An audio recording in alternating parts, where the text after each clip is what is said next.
Hello, I'm here, and I'm more or less in time.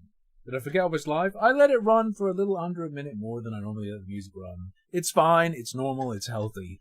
Everything's good. Alright? Everything's fine. I'm gonna go dig up your brother's Totally corpse. healthy and We're safe. gonna turn him into Thank a you, chair. gamer legend celebrity Imagine Bean. a common Western logo, you hairless Yakubian Yankoid ape. Oh yeah. All Yakubian Yankoid apes are welcome here. Let's go. How's my back? It alternates between being like the worst thing ever and being totally fucking fine. It's just a sprain or something. I was worried when it happened because of how it felt, and run of bad luck making me think, oh fuck, of course I've hurt my back. It doesn't seem to be a big deal. If it stays bad or gets worse, I'll go see a doctor, but I think it's just gonna be fun, so I don't think it's a big deal. Luckily, how's B doing? Generally, bad, because she's got a fucking shattered knee. Well, the kneecap is fine. The thigh bone is fine. The tibia, the top of the tibia that makes up the joint, and deep into the tibia itself are fucked. But yeah, because of that, she's not doing amazing. And is pretty worried about surgery on Monday. I don't know webcam. I have it off because I have my room set up for darkness.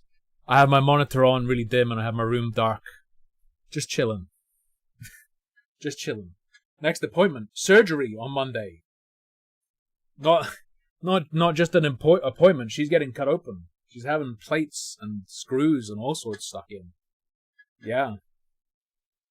They said even with the surgery though, because of how badly damaged it is all up in the joint, massively increased risk for arthritis early and all sorts of shit. It's not good. It's very bad. Horrendous. Yeah, they say right after the surgery she'll be able to put weight on it and bend it and stuff. I don't believe that. I don't believe it. I do not believe it. But we'll see. Yeah. Also, surgery might not end up... I said this yesterday, but surgery might end up not being on Monday. What we've got to do is call them early in the morning to see if the surgery is still on, if it's definitely going to happen. Because if they have a bunch of emergencies, it pushes back, scheduled surgeries. Like if there's a fucking car crash or something. Yeah.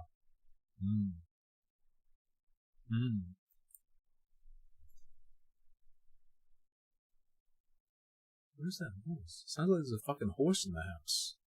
It's crazy. Anyway, we're gonna look at the Coffeezilla video, the only major bricks and minifigs thing I'm aware of. And Saturday's become bricks and minifigs day, so I need stuff to keep happening. The only bricks and minifigs thing I'm aware of that's worth doing an update on is Coffeezilla has published a video in which he claims in the title, I found the $200,000 missing Lego. I feel threatened. Orthopedic. Guys, my bad. It was in my garage. I forgot. Now hope your partner get well Thank soon. you. Yeah.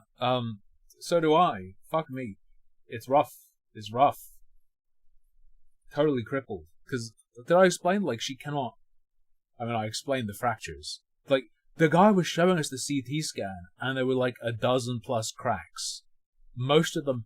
And we're not fucking talking little lines. On the X-ray, it just looks like there are a couple lines. But on the CT scan, you can see that it's huge gaps. Ripped apart. It is not the shape. He showed us how the shape should be and then showed us what it is. And it's just fucking mashed. Her shit is fucking mashed. So yeah. Cannot bend it at all. Cannot use it at all. Cannot she can't lift her leg. You have to grab and manually move the leg with your arms. How did she get hurt? Fell off her electric scooter. And was thrown 8 to 10 feet, I'd say. 8 to 10 feet. The scooter malfunctioned, you say? No, she was going along a path that was next to, like, overgrown bushes and something. She tried to, like, duck under a branch, and she didn't realize that there were, like, vines and stuff, thorns sticking out, and they wrapped onto her handlebars, and it was just yanked out from under her. Just yanked out from under her, and when I went to get her, because I didn't realize how bad it was. The way she was describing it, it didn't sound like it was necessarily that bad. I went to get her, and the scooter was like 8-10 feet away from her. And she hadn't moved since she landed. Yeah. So I just called a fucking ambulance. If I'd realized, I've said this a few times, if I'd realized when she called me, I would have just said, call an ambulance. Where are you? What can you see around you? Nobody stopped to help. She just got ignored. People just ignored her. Yeah. Just walked past and ignored her. Once the ambulance was there, once the medics were there, suddenly people were like, oh, are you okay? And it's like, yeah, the ambulance is here now. Yeah.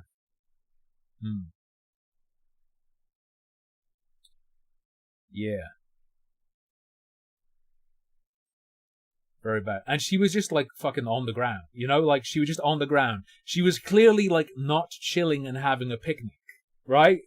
There was a scooter that was still on, tangled up in some bushes, and her on the floor.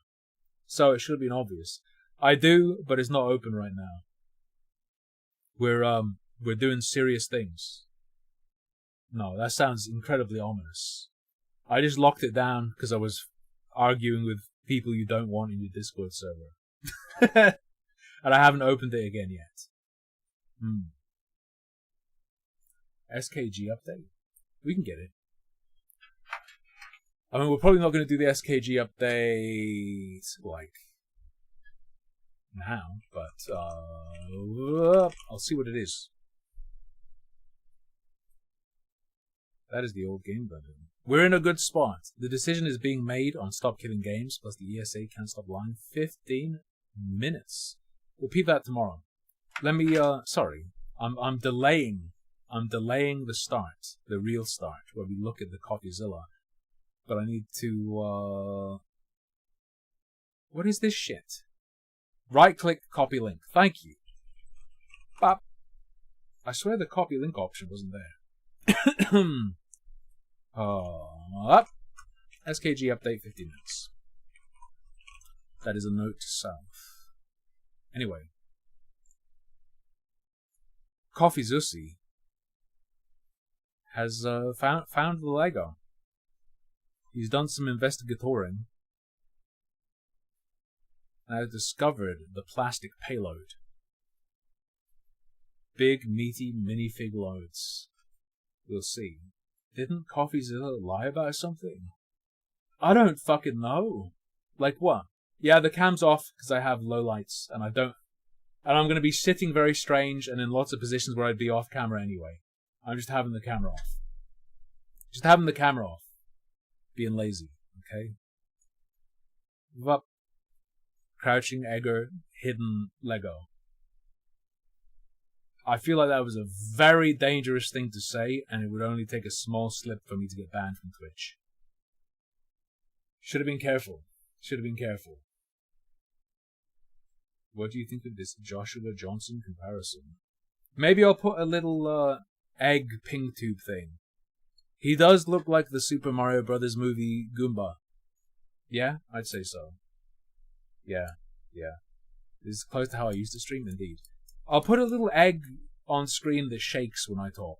Like I did in the past. I've done that before. That'll do. Just jingle the keys for the ADHD amongst you.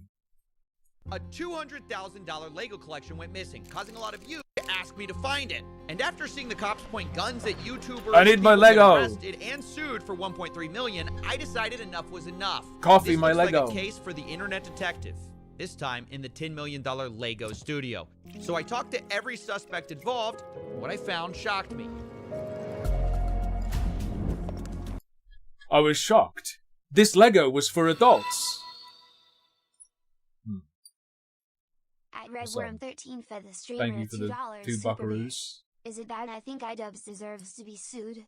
I don't know. I don't know the full details. I only know what people are saying on Twitter, which means I have no idea what's happening. Clearly. I learned something shocking looking into this. Adults are collecting this Lego. I thought the problem was they were keeping hundreds of thousands of dollars away from kids. Hundreds of dollars of toys from kids. You get what I'm saying?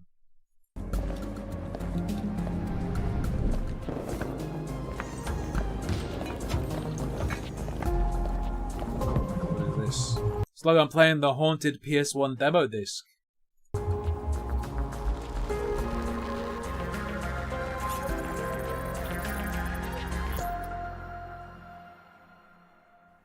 Okay, before we can find... Why the face cam? I'll say it one more time. I'll probably say it a bunch more times. I'm lazy and tired. My monitor's calibrated to 80 nits on one of the settings, so I've just got lights off, dim monitor, sleepy times. these missing Legos, let's give some background. A massive Star Wars collection was put on consignment at a Lego store called Bricks and Minifigs Fact check, true. in Salem, Oregon.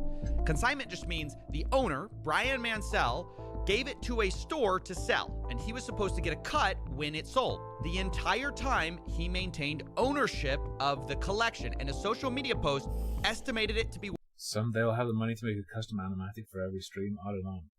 Unless you're prophesying that I'm going to win the lottery.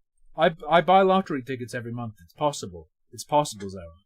Worth about $200,000. But then, on November 14th, 2024, everything went wrong. This was the night that Chris... You know, when I have the lights off, there's no point having the cam on. And, you know, I can just fucking slop into my chair and stuff without having to worry about my head coming off screen. Whatever. Crystal and Ben Gorman, the prior franchise owners of the Salem store, got... Who are GoFundMeing out. How's there a GoFundMe going anyway? Gorman. Gorman? I'm sure it was just on screen. we need to check the Gorman crystal. They took our Lego store and savings. Help us fight back, please. How's your GoFundMe going? 83 grand raised! Can someone steal toys from me, please? Out by this guy. That is Brandon Best. He and his partner, Josh Johnson, ran a sister store in Eugene, His partner? Oregon. I know what he means by partner, but... And Brandon drove up that night to kick the Gormans out. Brandon and Josh would be taking over the franchise in Salem. And this is the exact... Not only Lego bandits, but also butt bandits. Irredeemable. Moment the Legos go missing. As that store is getting handed over, the question is Brian's collection in it? Here's what the official Bricks and Minifigs press release reads.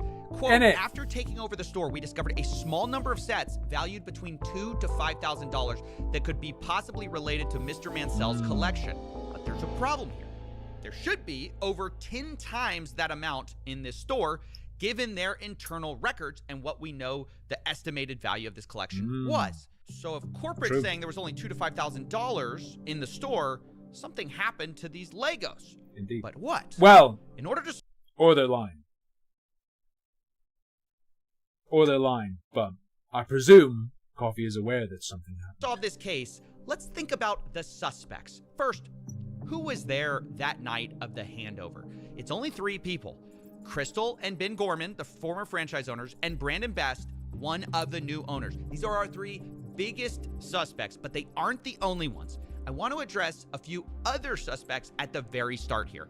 First of all, maybe this is just all the result of plain old thieves breaking in. What about that possibility? Hi, I am Chris. I imagine they have camera it's the systems. Gorman brothers from Zelda, Majora's Mask. I do not remember what you're referring to, despite having completed Majora's Mask. Isn't there some shit at the end where there's like an alternate way of doing the final boss fight? I don't know. Whatever. Was the previous franchise owner who signed the collection agreement with Brian Mansell. And I'm Benjamin Gorman. I am the... There are fucking 3 of them now. Silent partner who's really bad at being silent. We did have a couple... Is that your tarot reader in the background? Full of break-ins at the store. Palm reader? None of Brian's collections were in the police report or stolen during those. Okay, so the Gormans say emphatically it wasn't thieves, but if that's the case, what about the guy who was arrested? I mentioned at the beginning of this video, Reckless Ben. This is the YouTuber who started it all with a documentary. To be fair, the police did show up at his Airbnb. There's under suspicion of, with probable cause being that the Airbnb owner, who's apparently friends with one of the police officers, which means they would never lie, okay? It's actually really credible. If a police officer's friend provides convenient probable cause, that means it's definitely legitimate. Maybe it was Ben all along. Maybe the Lego was hidden in the vents. Have you seen No Country for Old Men? You can fucking hide shit, all sorts of shit in air vents at hotels. That place could still be full of Lego. I tracked down the thief who stole $200,000 of Lego.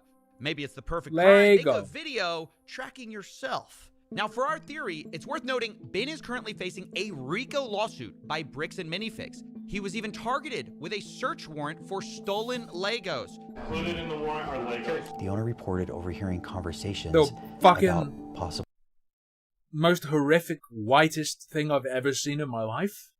And that background is too bright. stolen Legos. And on top of that, Reckless Ben was even accused of stealing the Legos by the current franchise owner. I stole the Legos? What do you think of the theory that it was Reckless Ben? He stole the Legos. It's absurd. We didn't even know Reckless Ben. Yeah. He had no interaction, no relation Oh, but that would make it the perfect crime. Maybe he knew you. to us, no relation to the store. That doesn't hold any water. Okay, I'm going to be honest. Apologies to the genius cops in Utah No who play Legos different. and We play differently here. But I don't believe that Reckless Ben stole the Lego, mostly because he couldn't. He just wasn't there that night, and I don't even think he knew about these Legos. But who does Ben suspect is holding the Legos since he did this whole documentary series? The guy who runs the entire company, Ammon McNeff, he personally came out to talk. Villain physiognomy. Guilty. Done. To us. Don't even have to tell me the crime. Just show me his face. What's going on? So you guys are holding some of our Legos? No, we're not. You're not? No. Is that a lie? No. That's a lie. You did. Does that work? Does that work sometimes? Is it worth... You know how on YouTube it's cringe, but you need to say like, comment, and subscribe because more people will? If you ask someone, is that a lie? Is there like a 0.1% success rate, so it's just worth throwing it out there? Take the Legos. No. So we have our attorneys have visited, but like again, so who's like Brian Mansell. Okay, and who is that? He's a guy who had he had like $200,000 worth of Legos in your guys' store. Nope. Never happened. My name is Ammon McNeff. I am the CEO of the Bricks Mammon. Minifigs brand. So my name's Matt McNeff. I'm the COO of Bricks Minifigs. The people you just saw are the McNeff brothers. They agreed to speak with me to try to clear their name. I asked them, do they have the Legos? What I can tell you is that we don't have it. We've never had access to them. It seems to kind of go missing. Parts of it seem to go missing on November 14th. Well, and I guess no, not at all. Just no? I'm going to say, No. you know, like that is not accurate at all. No. Because So you think that the collection was in the store at the time or elsewhere? elsewhere. When you look at Mansell's own words that he reiterated to a podcast last year, he explicitly stated to another podcaster, the sets were moved off-site for security. The collection will not be stored on site after hours for security reasons, and after Sunday, the sets will be available for purchase but stored elsewhere. Now, one thing that's been a big subject of the Bricks and Minifigs kind of story is, hey, there are these off-site locations. Can you address what that is? Is that true? So the off-site location in the letter that that corporate is referring to is the original press release that we released when we were launching the collection. In that press release, because we had previous break-ins, I specifically included the location that after this weekend, those Legos would be stored off-site. After this weekend, these Legos will be stolen. Buy them now. Buy them now. Deter any future thefts. They were briefly stored off-site after that launch weekend while I bought safes for the back room, and then they were moved back into the store. Why is the daughter there? She's there to nod, so you know that what's being said is true. Okay, so for most of the time, the sets were in the store after y'all got the safes in. Yeah. Exactly. Yeah. Okay, so Ammon McNeff suspects that a lot of the Legos weren't there that night. And then on the other hand, we just heard from Crystal and Ben Gorman explaining the off-site story, saying that later they no longer used those off-site locations. But what do we really know about the Gormans? They are the former franchise owners after all. They're fucking hippies. Shouldn't we be suspicious of everyone? They're one of our key suspects. They were there the night we lost Brian's collection. They were the creators of the consignment deal after all. And one group in particular is pointing their finger at them very hard. It's the McNeffs who say they were behind on payments. We started getting calls from the landlord letting us know that Crystal was... They look like good and evil twins, but the twist is they're both evil. Was behind on the lease payments at the location. We had also gotten a couple of notices from some of our vendor partners that bills had not been paid by the store, and so we felt pretty strongly that there was going to be a risk of her just, like attempting to file bankruptcy, doing some of these other types of things which we've had franchisees do in the past, and that's problematic. So that's why we sent him up there to take some video footage. So we needed to just be prepared if we needed to do a hostile takeover, which can happen in franchising, where a franchise owner just kind of tries to steal inventory and do some different things that way. Okay, so Bricks and Minifig's story is that they were worried about the Gormans skipping town, so they sent Brandon Best as a secret shopper on October 24th, 2024. Okay. This is weeks before the takeover. Brandon takes a video of the store condition in preparation for this handover, but at this point, Brandon does not announce himself to Crystal Gorman. Later, though, on November 14th, once again, the same concern... He was bending out. He had the spy glasses and everything. Concern about the Gorman stealing or theft was expressed by the McNeffs. Brandon was trying to make sure that they weren't taking things from the store, and so he was kind of trying to make sure that he wasn't putting things, like hiding things in the back, and that and while he was watching that, trying to make sure Ben wasn't grabbing stuff from the store and moving it or doing anything along those lines, because he just got a weird feeling about the whole transition. She took at least one, if not more than one, cartfuls of things out to her car with her coat draped over it.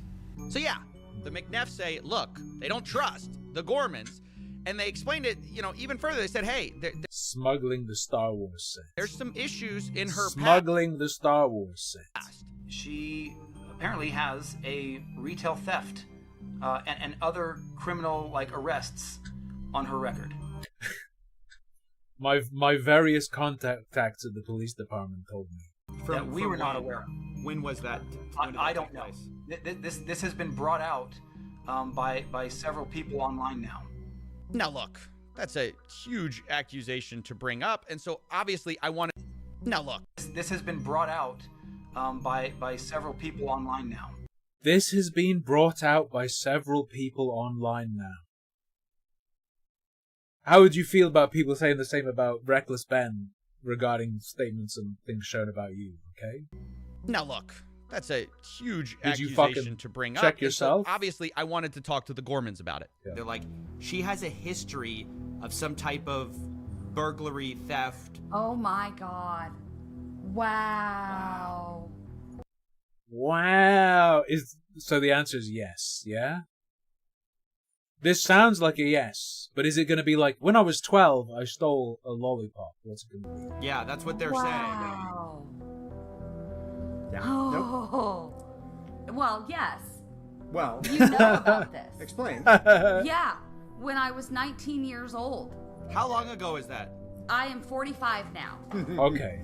So all right. This was in 1999. This, something that happened 25 years ago, has no reflection and no bearing on what happened in the last 2 years. What did you steal? By management of the store. And just because it was a set of Star Wars Lego does just because I spent that entire year going up and down the country stealing Star Wars Lego sets, there's no reflection on what happened the night corporate seized the store.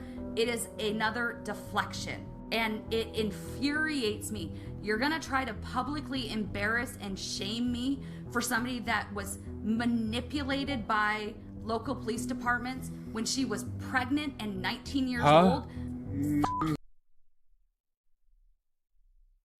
Manipulated by local police departments when she was pregnant? You. That's my response to that.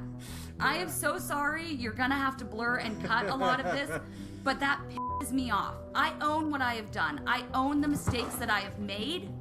You cannot intimidate and bully me into backing down when I know that legally and morally I am in the right and I have the evidence to back it up. Wow, this is getting kind of nasty and What did you steal? I need to know what she stole. Because it would be so funny if it was fucking Lego. At this point, and I just wanted to give people kind of their side. But at every turn, I hope you understand, I'm getting contradictory stories. Down to if the McNeffs knew about her history in the first place. Like, they're bringing up something that I told them about. Wait, you told them? Told them. They asked me. They said they had no idea. They said if we knew, we would have never hired her. Because we would not have hired her had we known this. I told them I had a record from when I was 18. There was a family issue 19 that or 18? It didn't go into all of the details. Okay, now it's when you were 19 and it's a family issue.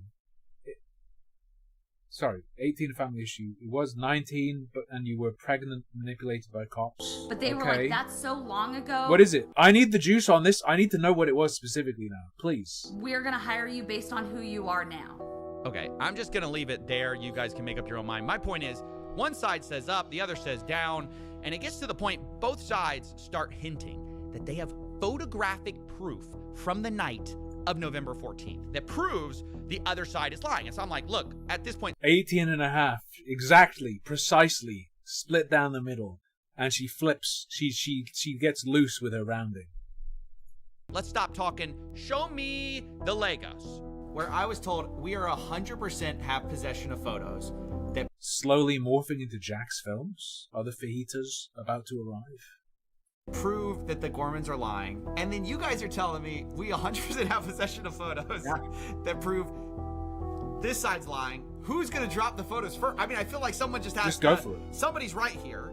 And after a lot of convincing, both sides agreed to show me the photos, corporate and the Gormans. In fact, they're gonna do it like a high noon duel. They're gonna take a few paces away and then both spin around and show the photo. Scheduled the calls to do this an hour apart from each other. But let's remember their positions for a second. The Gormans say whatever was left unsold of Brian's collection that was in that store spreadsheet was in Salem store the night of November 14th. Then you have corporate side. They say whatever was left that night when the Legos come out, was maybe $2,000 to $5,000 of Legos. The rest was either stolen by thieves, the Gormans, or held off site. It was not in that store. And on both sides, there's a lot to lose here, right? You've got the Gormans, who basically have been insinuated to have been stealing. And for Josh and Brandon, too, the new franchise owners, there's a lot on the line. I reached out to Josh, and he told me, I think her pictures would only show a few... One in the same. Is this one where I'm wrong? Isn't it they are one and the same? Sets and minifigs. I'm checking this. Because it's been forever since I don't think I've ever seen someone say one and the same. Everyone says one in the same, but I thought it was one and the same.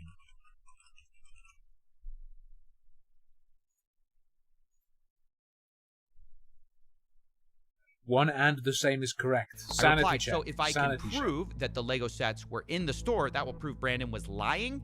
Josh replies, if it shows something different, then yes, I will eat my words. So the stakes have been established. And let's see the evidence, starting with Matt McNeff. First, he showed me the video, October 24th, 2024, for a baseline of how the store looked. So this is the Salem Kaiser location, is that correct? Salem Kaiser location, yes. So is it fair to say I'm seeing quite a few Legos here? I mean, I'm seeing a store of Legos. You'd agree? There's a good amount of Lego on hand. That's a weird thing. Yeah, sorry, to jump back to my crippled girlfriend. After the CT scan, the doctor's like showing it to us, and he goes like, this shows, see, this is all out of place. This is all cracked open and split. There's a huge gap. Do you see that? And he goes, do you agree? What the fuck do you mean, do I agree? If I say no, does the diagnosis change? Fuck do you mean? Do you agree? This isn't what I would say is a well-stocked Bricks and Minifigs, but it's not terrible. It's I would say a little below average as far as overall stock. So now let's go to November 14th. Can you still see my screen? Yes, sir. Okay. So November 14th, when Brandon was in there helping. Wait, this is the day. This is like the big day. This is the day. Hold on, I gotta prep myself emotionally for this. Okay. This is a big deal. This is a big. This is D-Day. This is the big moment. This is Brandon takes over the store. This is we don't know where the Legos are after this moment. We don't know where the Legos are. You should have asked the doctor, is that a lie? Yeah, that's a good one. At this moment. And I want to point out again that we've had this for a while. We haven't this is the first time we've shown this publicly. We've been waiting for our attorneys to give us the approval to say, hey. He meant it in a would you say this is accurate kind of way. Yeah, but I'm not a fucking bonologist. My girlfriend isn't either unless she has a qualification I'm unaware of. Why are you asking our fucking opinion on the seat? I don't fucking know, dude. It looks all fucking cracked. This is okay now to share in this capacity. So, we'll go through these pictures.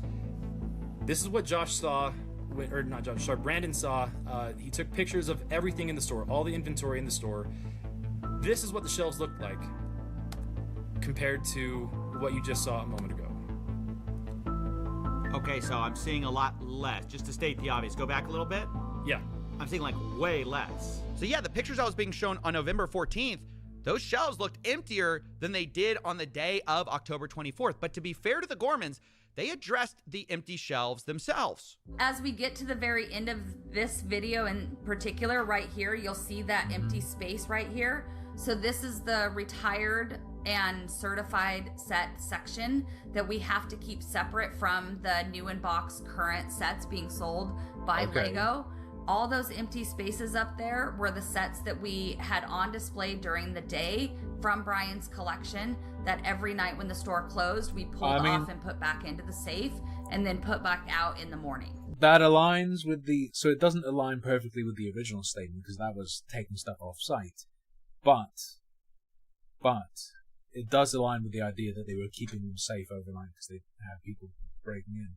Yeah. I didn't cripple Lucky Bee. She flew off an electric scooter. So when they say, see, there's empty space on the shelves, yeah, because we put them in safes at night to keep them safe. Because we have giant windows. Yeah, it's an explanation that kind of makes sense given the history of burglary. Now, of course, this is... Plus their statement that they were taking measures to protect it, even though there's no measures changed since the initial statement. Something I had to ask the McNeffs about. Is this a case of, did y'all see Star Wars sets in the back? Did y'all not see the Star Wars sets in the back? Did he take, not in the back, but specifically in a safe? Like there were a bunch of Star Wars sets in a safe. Did Brandon see those?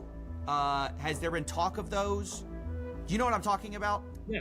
My understanding is that he took pictures of everything, and all those photos I showed you of the Star Wars were all the photos, or was literally all the Star Wars inventory in the store. Okay. Yeah, the McNeffs say all of the photos should be with Brandon of all the Star Wars items. And to be fair to them, they showed me a lot more pictures and even showed me a spreadsheet of all the Star Wars sets in the store the night Brandon took it over. And it valued to about like $5,000 to $10,000 or so. But then I had to ask. Oh, sorry, here's another kind of set.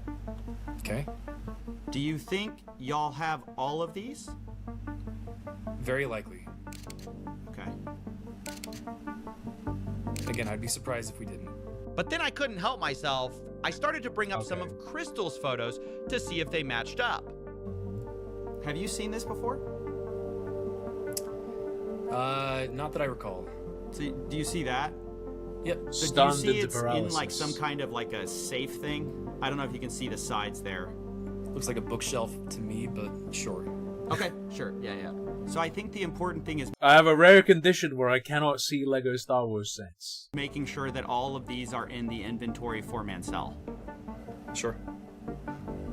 Sure. That's cool. 75041. Yep. The Vulture Droid. 75169. 169 I'm not seeing, so there may be... Okay.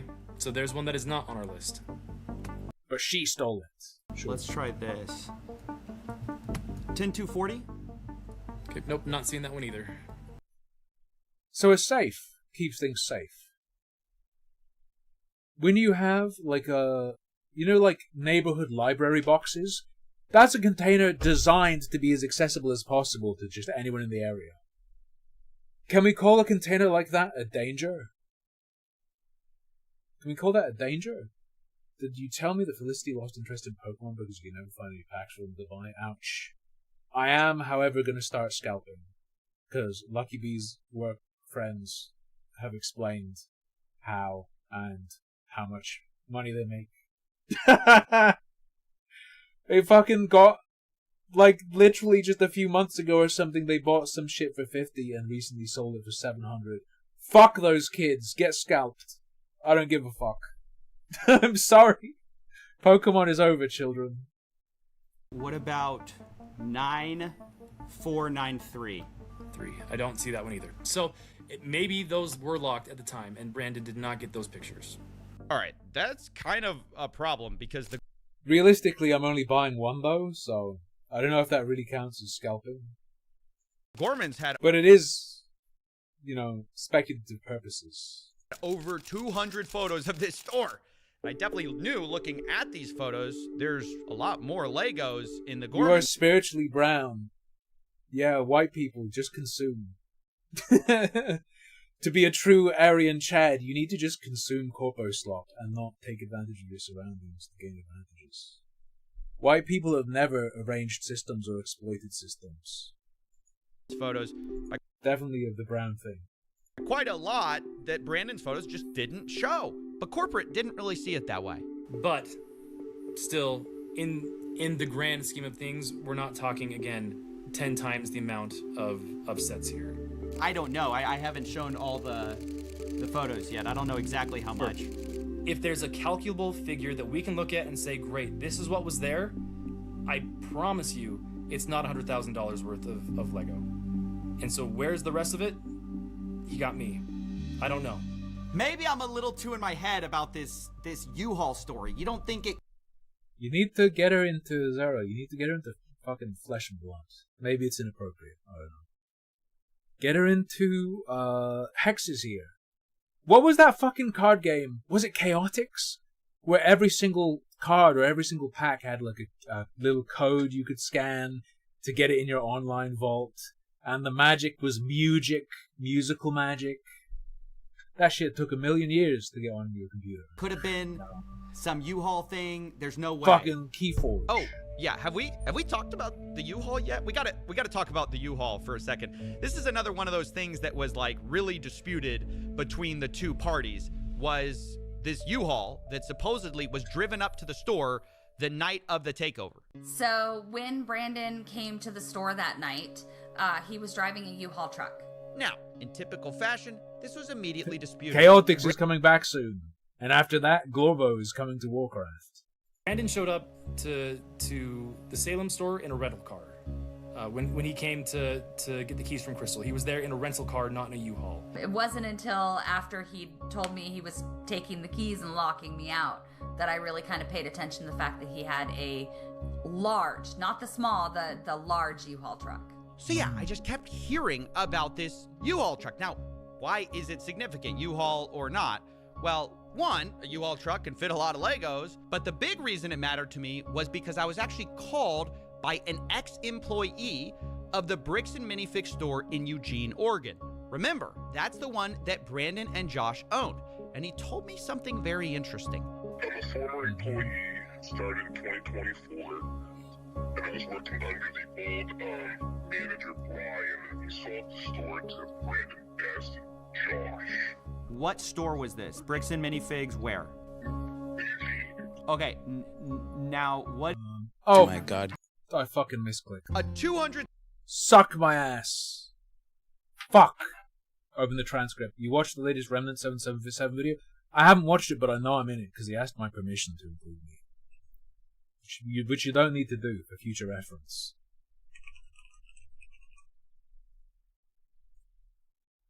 I'm a former employee. Easy fix. Solved. Fixed. And I was working under the old manager Brian, and he sold the store to Brandon Best and Josh. What store was this? Bricks and Minifigs where? Eugene. Okay, now what did you see that made you want to talk to me? I saw Reckless Ben's YouTube video about sales for clothes. I love the subtitle. That's pretty fucking good. Reckless Ben's Reckless Bent. YouTube video about sales for closing down because when I was talking to my co-workers about the situation about Salem, and we were told through other employees that it was just a bad area to work in. It was like haunted, if you will, is what was going around. But after seeing the video of Reckless Ben, we exposed them, and it makes a lot more sense with what we dealt with Brandon and Josh. Like, oh, Crystal stole Lego sets and bolted out of the country. Who says that? Brandon Best told us. When he was dropping off all the Lego sets to us that night. There was a bunch of used Lego sets, sets that were like saran wrap, they had Star Wars City, there's just a lot of stuff. It was like in a medium-sized U-Haul truck. Wait, they brought a U-Haul truck. Yeah, from Salem to Eugene. And to Eugene, and it had a bunch of Star Wars sets on it? Yeah, Star Wars sets, like everything. A bunch of used stuff too. Wait, when and was this when they took over the store from Crystal? I believe so, yes. Yes, because he said that Crystal stole Legos and left the country. While he has a U-Haul of Legos? Okay. Yeah. Interesting. Weird. Me on the side of the road with a fucking table made of cardboard covered in ratty Lego sets. Hey! You hear about that guy who's stealing all the Lego? Buy from me. Buy from me. Get it from a legit source. And he said, we're just going to hold on to this stuff until corporate tells us where we have to distribute it. And we're like, oh, well, it'd make more sense if we could take it because we're kind of struggling with, the product we put on the shelves. Oh my gosh. We really got to find out. Me, was there a U-Haul that night or not? Because everybody's disagreeing about it. This Eugene, Oregon guy says, oh yeah. They all fucking robbed. They've 100% got a security system. We'll see. With Star He's got the Wars footage. in He's going to show us. Brandon was talking about the Salem store. You've got Matt McNeff saying there was no U-Haul there. It was a rental car. You've got Crystal saying, yeah, I thought it was really weird. There was a U-Haul truck there. So I told the McNeffs, They bring up the footage and fucking Brandon is there, aiming a Nerf gun at the camera lens, and the last thing you see is it flying towards you before it suctions on and you can no longer see what he's doing.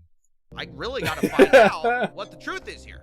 If you know anything about it, let me know, because that's just something I heard. I knew about that one, Nick, because Remnant was talking about it on Twitter.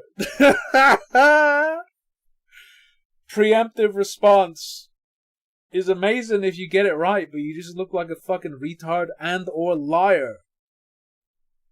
I feel like it is absolutely mandatory that Anthony Gramuglia makes a video response now. It would be fucking unethical not to. He has spread extreme probably disinformation that the Remnant video would be about one thing. Would be about a particular thing, which it was not about. Bunch of his audience will probably not look at Remnant's video and believe it was that if he does not address it. He has a moral and ethical duty to respond to Remnant's video in video form. I think. Maximize the number of people who see it. Correct what he's done wrong. Next Super Yummy Munchie Cat. Breakfast at Haneda Airport. And I lied to you, Zara. I didn't lie, I got it wrong. That picture I showed you was obviously not from the afternoon tea video. I thought that one was next, but it's actually... The next non-holiday video will be that. So, in 2 weeks. Because I'm only doing one video a week on Super Yummy because I can't make more videos right now because I'm so busy. I do, and it has nothing to do with the Salem store.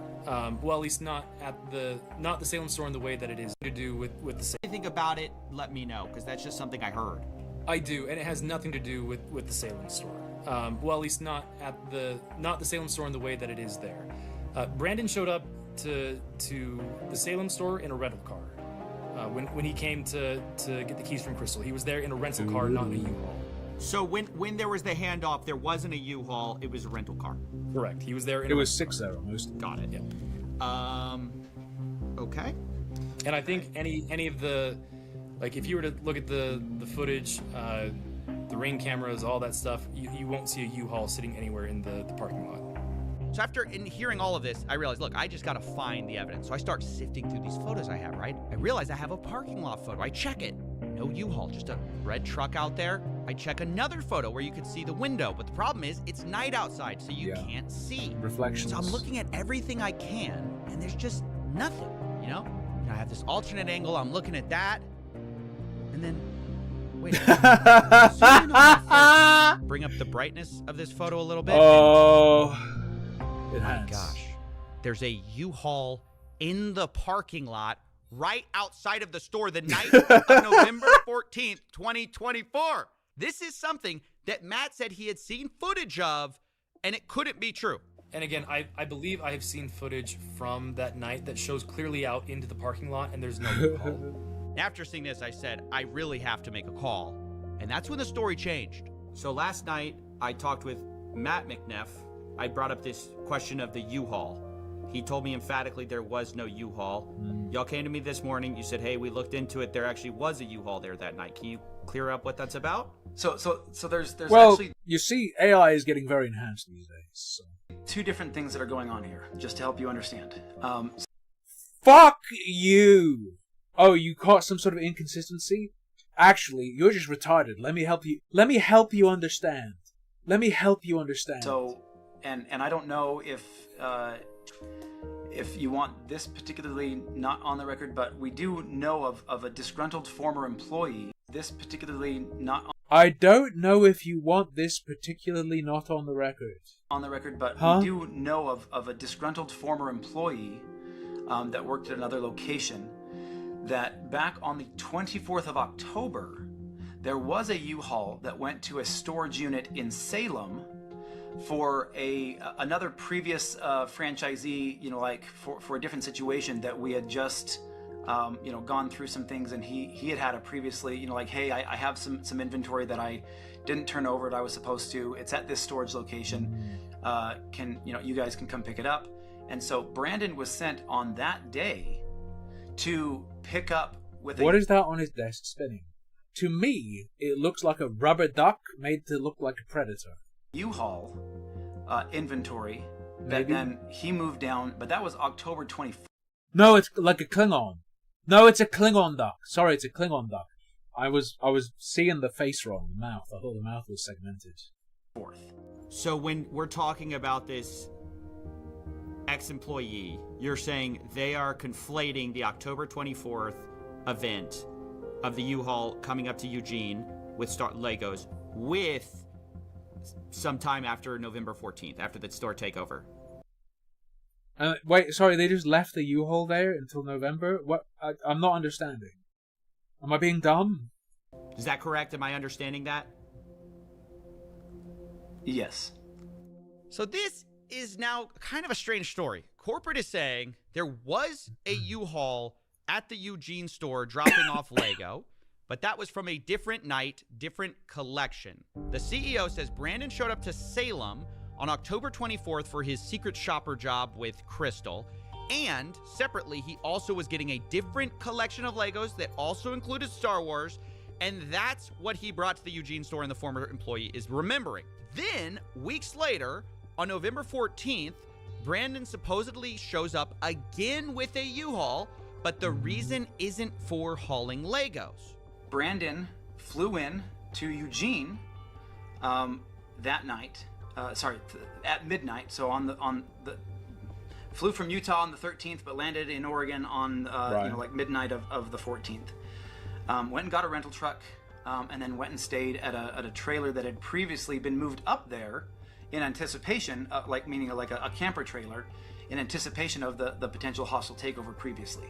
Is that why he had a U-Haul? Is that the reason he had a U-Haul was for this camper, or what's going on with the? Yes. So then what happens is he takes his rental vehicle truck, and he tries to connect the trailer the camping trailer to that truck, and it's not rated for. There was no truck. There was a truck, but it's from October. Left over by a disgruntled employee. Actually, it was ours. That particular weight, and he realized, oh crap. He called around and found that U-Haul had a rating for, one of their box trucks, and so he grabbed that, went and got it at 10 a.m. on the 14th, and so he it was ours. Here's why that's a good went and hooked that trailer up to the camping trailer to a U-Haul, drove that trailer down to another. Yes, it was our U-Haul, but we were actually bringing more Star Wars Lego to them. Another location where he could set up the camping trailer in Salem, dropped off the camper trailer, and then he arrived in a U-Haul to the Salem store, and then went in. Dude, you thought I moaned because of my back? I did fucking moan like a bitch earlier. Lucky B was like just all set up on the couch, all comfy. Been to the bathroom recently. I make her up like a little tray of snacks, and then when she gets through it, I fill it up again with like rice crackers and stuff. She was all set up, so I was like, you know what? I'm gonna go lay down for like half an hour or something. Go lay down, and then I go to get up, and I don't do it slowly. Holy fuck! Holy fucking shit! Not good. Even if your back feels okay after you like rip a muscle or like get a sprain or something, go slow. Holy fuck. Hi to Crystal, and then as she was leaving, the door shuts, and so he locks it, calls the locksmith, takes him a while to finish up the changing of the locks. Brandon at this point is pretty exhausted, so. They explicitly stated he arrived at the store in a rental car. The U-Haul is a rented automobile, technically. Okay? We didn't lie, we really deceived you. And he has an hour drive back Tricksterly. to Eugene Skill to issue. drop off the rental truck. So he drops it off at midnight or 1 o'clock, something like that. Grabs the rental truck and then heads back up to the camper trailer in Salem, and then probably gets in at around 2 or 3 in the morning. Spends a couple gets a little bit of sleep before he has to head back to the store at 9 a.m. before the other employees get there. The timeline that is trying to be portrayed just makes absolutely zero sense. Okay, so I asked, Compared to obviously, what? for documentation of all of this from Brandon. And here's what I got.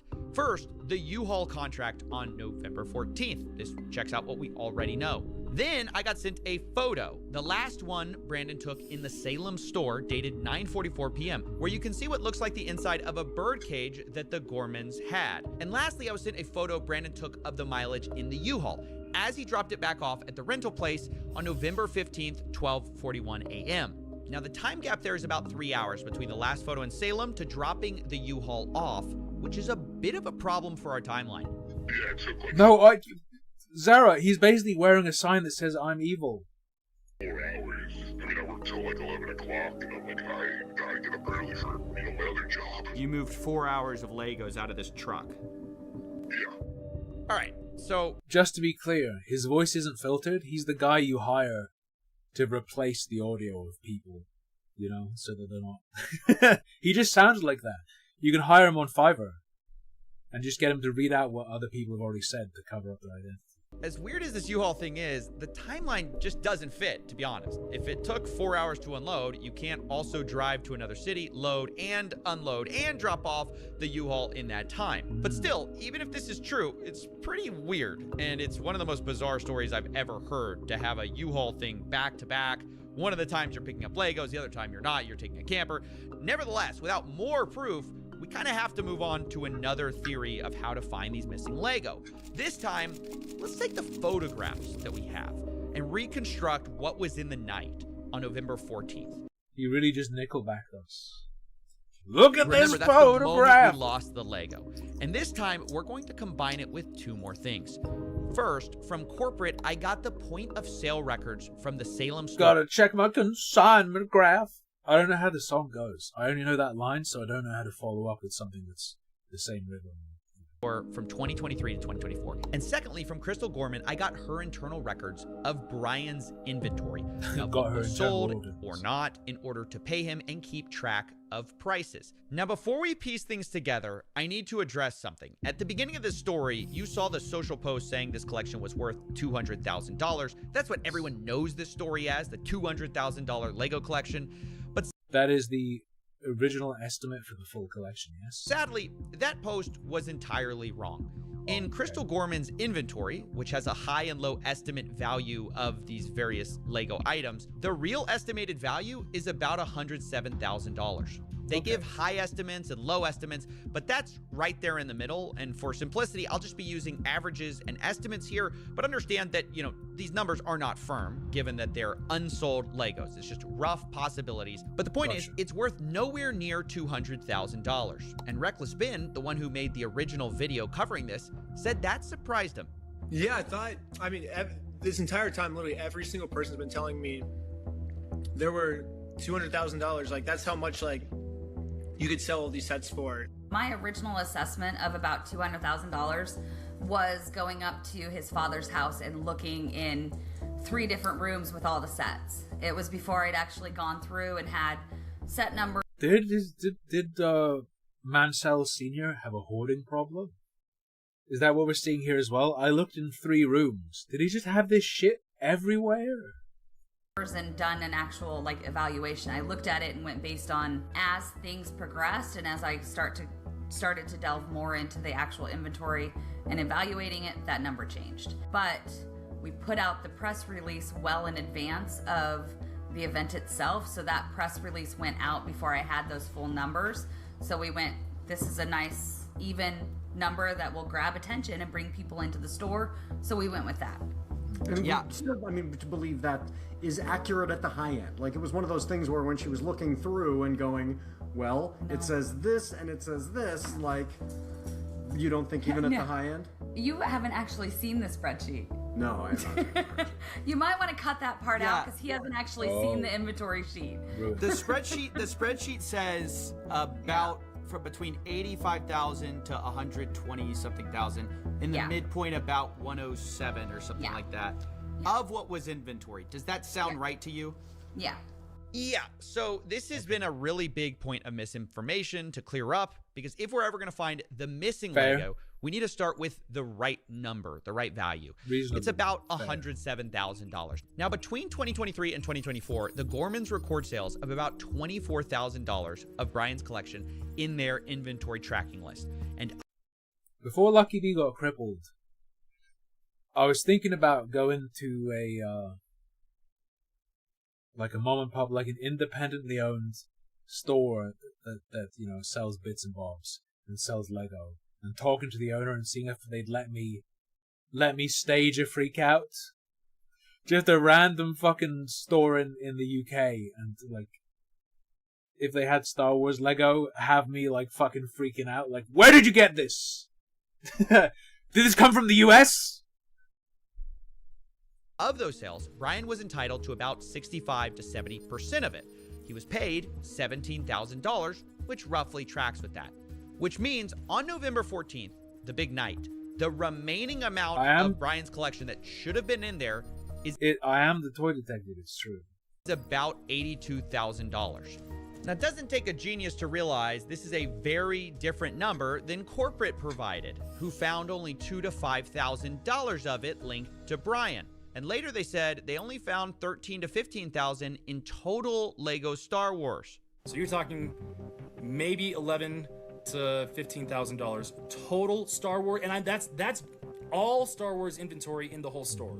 So that's corporate side of the story, but I didn't want to take their word for it. So I went through Crystal's photos myself, which she shared with me, and hired people to go through and hand tag the Star Wars Legos that were in these photos.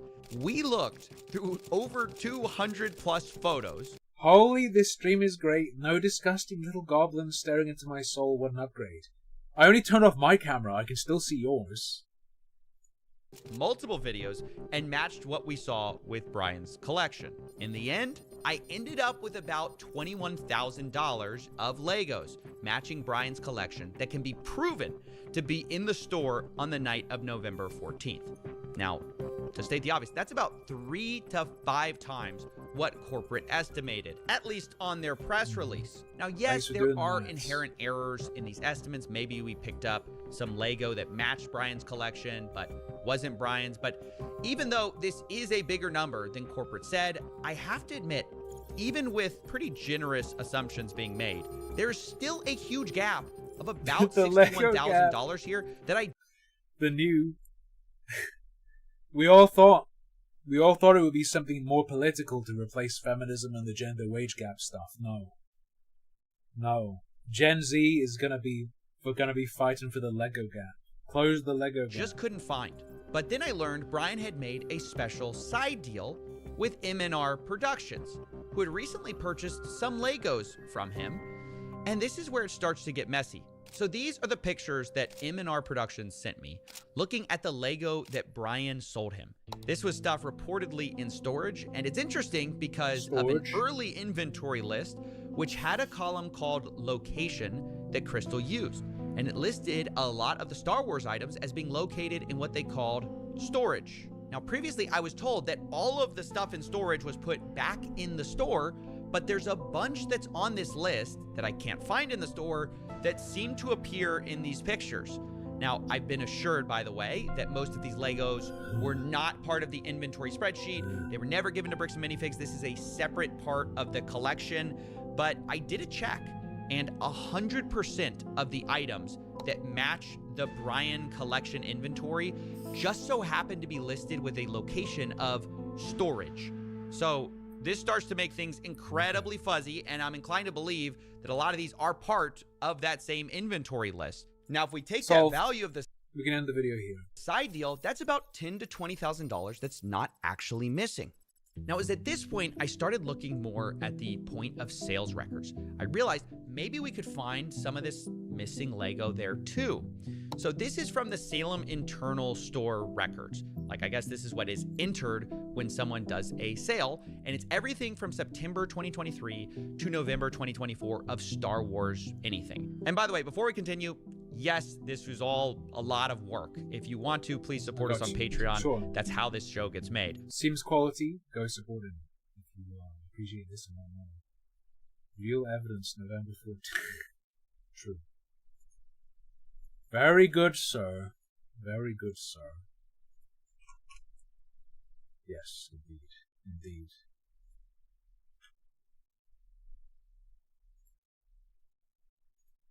But anyways, according to those records, about $51,000 in sales went through during this time period in a way that matched Brian Mansell's collection. Now, that really worried me because Crystal's inventory list showed only $24,000 in sales for Brian, and Brian was only paid for that amount. But suddenly, I remembered back to a time when I spoke to Crystal, and I asked how much was sold prior to the takeover. Which is something similar from what you told me, Crystal. Yeah. You told me, hey, it was about 50-something thousand. Yeah. But Brian was only paid $17,000. Okay. And it should have been about double that. And I'm just trying to make sense of that, given that everyone's accusing each other of theft right now. You understand? I mean, without seeing any of those records, without seeing those individual tickets, I can't answer that any better. Okay, this is kind of a problem. The math ain't math in here. 65 to 70% of 50,000 is almost double what we believe Brian was paid. And digging into the details, it turns out a lot of these sales come from what Crystal's spreadsheet actually categorizes as layaways, meaning they were marked as having been sold, but the people need to pay for them. Yes. But layaways are when someone puts a down payment on an item and later pays it off. But the problem was, it's just like, fucking don't sell this, it's mine, or pay in installments, and then there were a lot. Very common with musical instruments, I guess, for valuable Lego. Of these, worth about $20,000 in layaway. And that felt a little strange to me. And because of that, I asked Josh Johnson, the incoming owner, and he responded, quote, "There were 2 to 3 items on layaway when they took over." So on the list of Layaway, on the Disgusting list, Town. Do you know? I would do you never know visit about how many layaway. layaways I there haven't were? gone through and done a count, but I know it was vastly more than 2 to 3. It was about 98. That makes sense. So there were about $15,000 to $25,000 worth of sets on layaway. Okay. That's just the part that's surprising. That's the part that I can't get my head around. I go, how could, let me just be really honest. I don't believe there was that much layaway. I don't know. I don't know how that's possible. How could there be that much layaway? I don't know. It's like I don't believe, because I was talking to some people about bricks and minifigs. They go, yeah, there's some layaway. There's not that much layaway. I talked to people who were neutral, kind of on corporate side, but also people who were just normal bricks and minifigs people. They say there's not that much layaway. Help me understand why there's $20,000 worth of layaway here. Oh yeah, that's absolutely. If you talk to other bricks and minifigs locations, layaway is extremely rare. I think outside of the Brian's collection, I don't. Okay, good. I'm not crazy here. So then why? It's gonna be because it's more expensive sets, right? I imagine they're typically not selling stuff that would be at the dollar amount of vintage rare collectible Lego. Yeah. Why was there so much layaway there? No. However you Absolutely not. fucking Outside describe of Brian's collection, I think at the time we maybe had 2 used sets on layaway outside of his collection. Okay. It was not a common thing traditionally. I don't know that we'd ever done layaway before the collection came in. With Brian's collection, it was a little bit different because so much of this collection were new in box, all in one place, reasonably priced, and a lot of the harder to find items. And so customers would come in and put, I'm gonna guess probably half of those layaway items were not gonna be sold to the person who took them on layaway, because we had several that would put them on layaway and then change their mind. So this was something like, somebody would come in and want 10 different sets but only be able to buy 1. Can I put the rest of those on layaway so you don't sell them? I'll pay $10 to put these sets on layaway. Traditionally, with layaway, we would ask for 10% down. Yeah, I was gonna They'd say have it's normally a 30 days percentage. to make their next payment, or we'd refund the layaway amount and then put it back on the shelf. What did you do for this? Because this collection was the collection it was, and I wanted to give these people the opportunity to, to get these sets. We were a lot more generous with. What the fuck? Did Brian sign off on that? That sounds like you're doing wrong by the guy you've taken a consignment from. That's how long and the amount of payments that people could make towards the layaway. So a lot of these, we had several of them. I think one of the Ewok villages, we put on layaway 4 different times, and then it came off of layaway and back on layaway and then off and then sold. So a lot of these would have gone on and off of layaway and then back out on the shelf, just depending on the person who was putting it on layaway. That was completely unique to this collection. So look, I'll be honest. I don't trust Josh Johnson, but something is weird here. So a lot of these are, look at this. It says POS final sale price, but it's listed as a layaway, but it's sold for $5.99. Yeah. Because it matches with the store sale price. Okay. So were they on layaway? Were they accidentally marked layaway on the spreadsheet? What's going on there? I mean, without seeing the actual sales ticket and seeing what else, what items were sold together, what else was sold with it, I can't actually see the sales ticket. We had several layaway items in which customers were putting multiple things on layaway, paying for most of one item, and then, or they were buying, 8 different things together and then putting all of them on layaway and making payments on multiple items at the same time. Our Ewok village was one of those cases. At some point he had, I have to say, they managed their business, they managed their franchise, I guess, or managed exactly how I would imagine people who look like this and have a living room like this would manage their franchise. Exactly. Spot on. 8 or 9 different items on layaway. So they'd come in and make a payment for a bulk payment. I've got Storm Gun from The Boys. Lucky Bee's watching The Boys right now. Actually, that's what she's been watching all day. 800 things on layaway, I'm going to make $100 on my payment.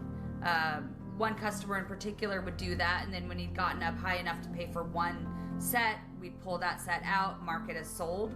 So without seeing the actual tickets and my layaway records, I cannot answer a question any clearer than that.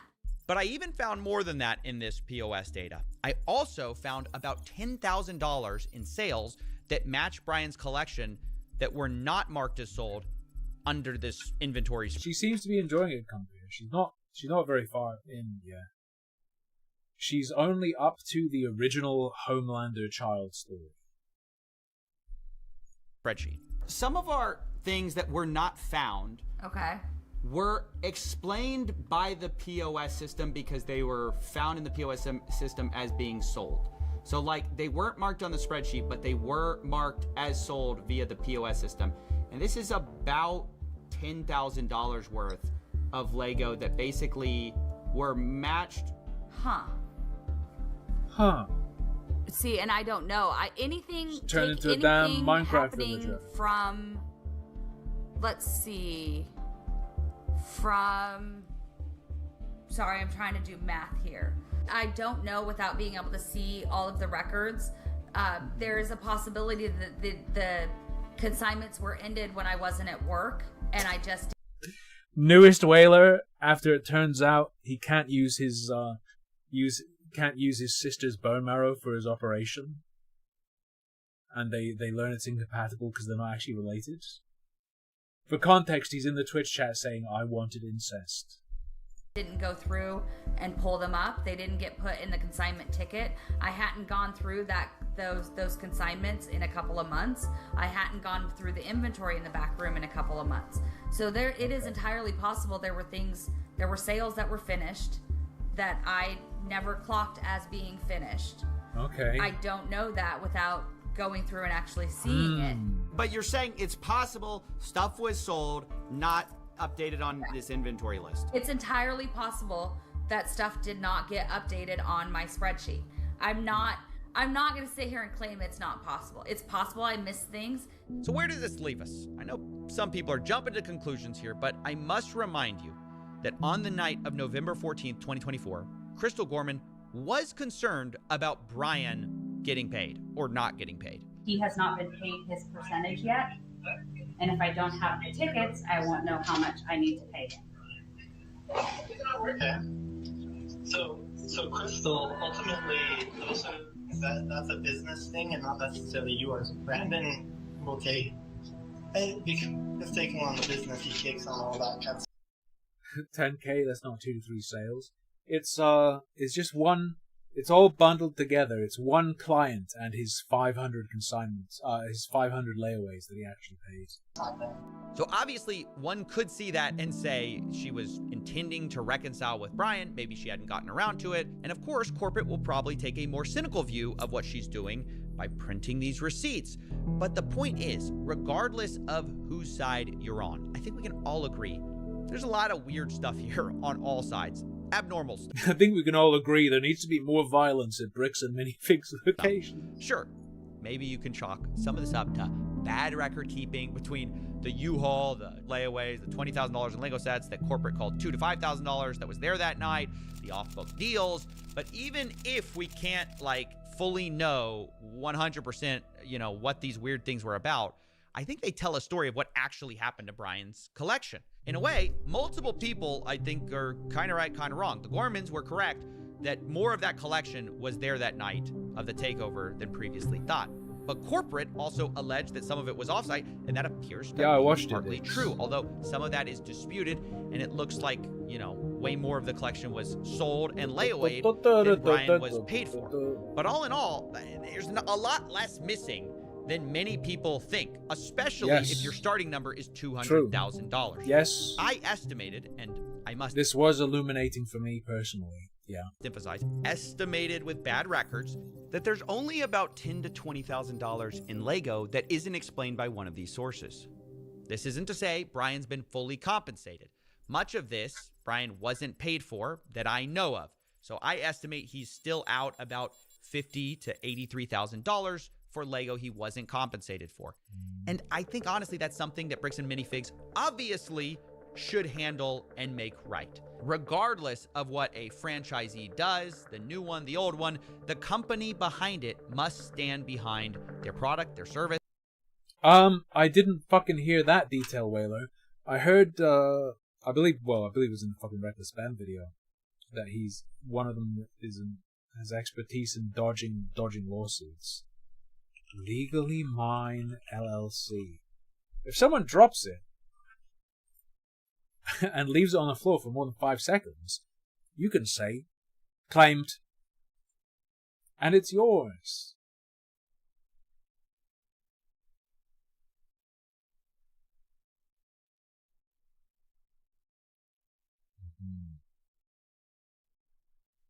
Legally Mine LLC is a Utah-based asset protection company that provides specialized legal entity structuring, business entity documents, and estate planning strategies for medical, dental, and business professionals. Best known for its asset protection blueprints designed to protect personal and professional property from lawsuits. That sounds more like what I already heard. Legally Mine does not seem primarily to be a way to steal. Liability. And I can't imagine a better example of a company doing the opposite.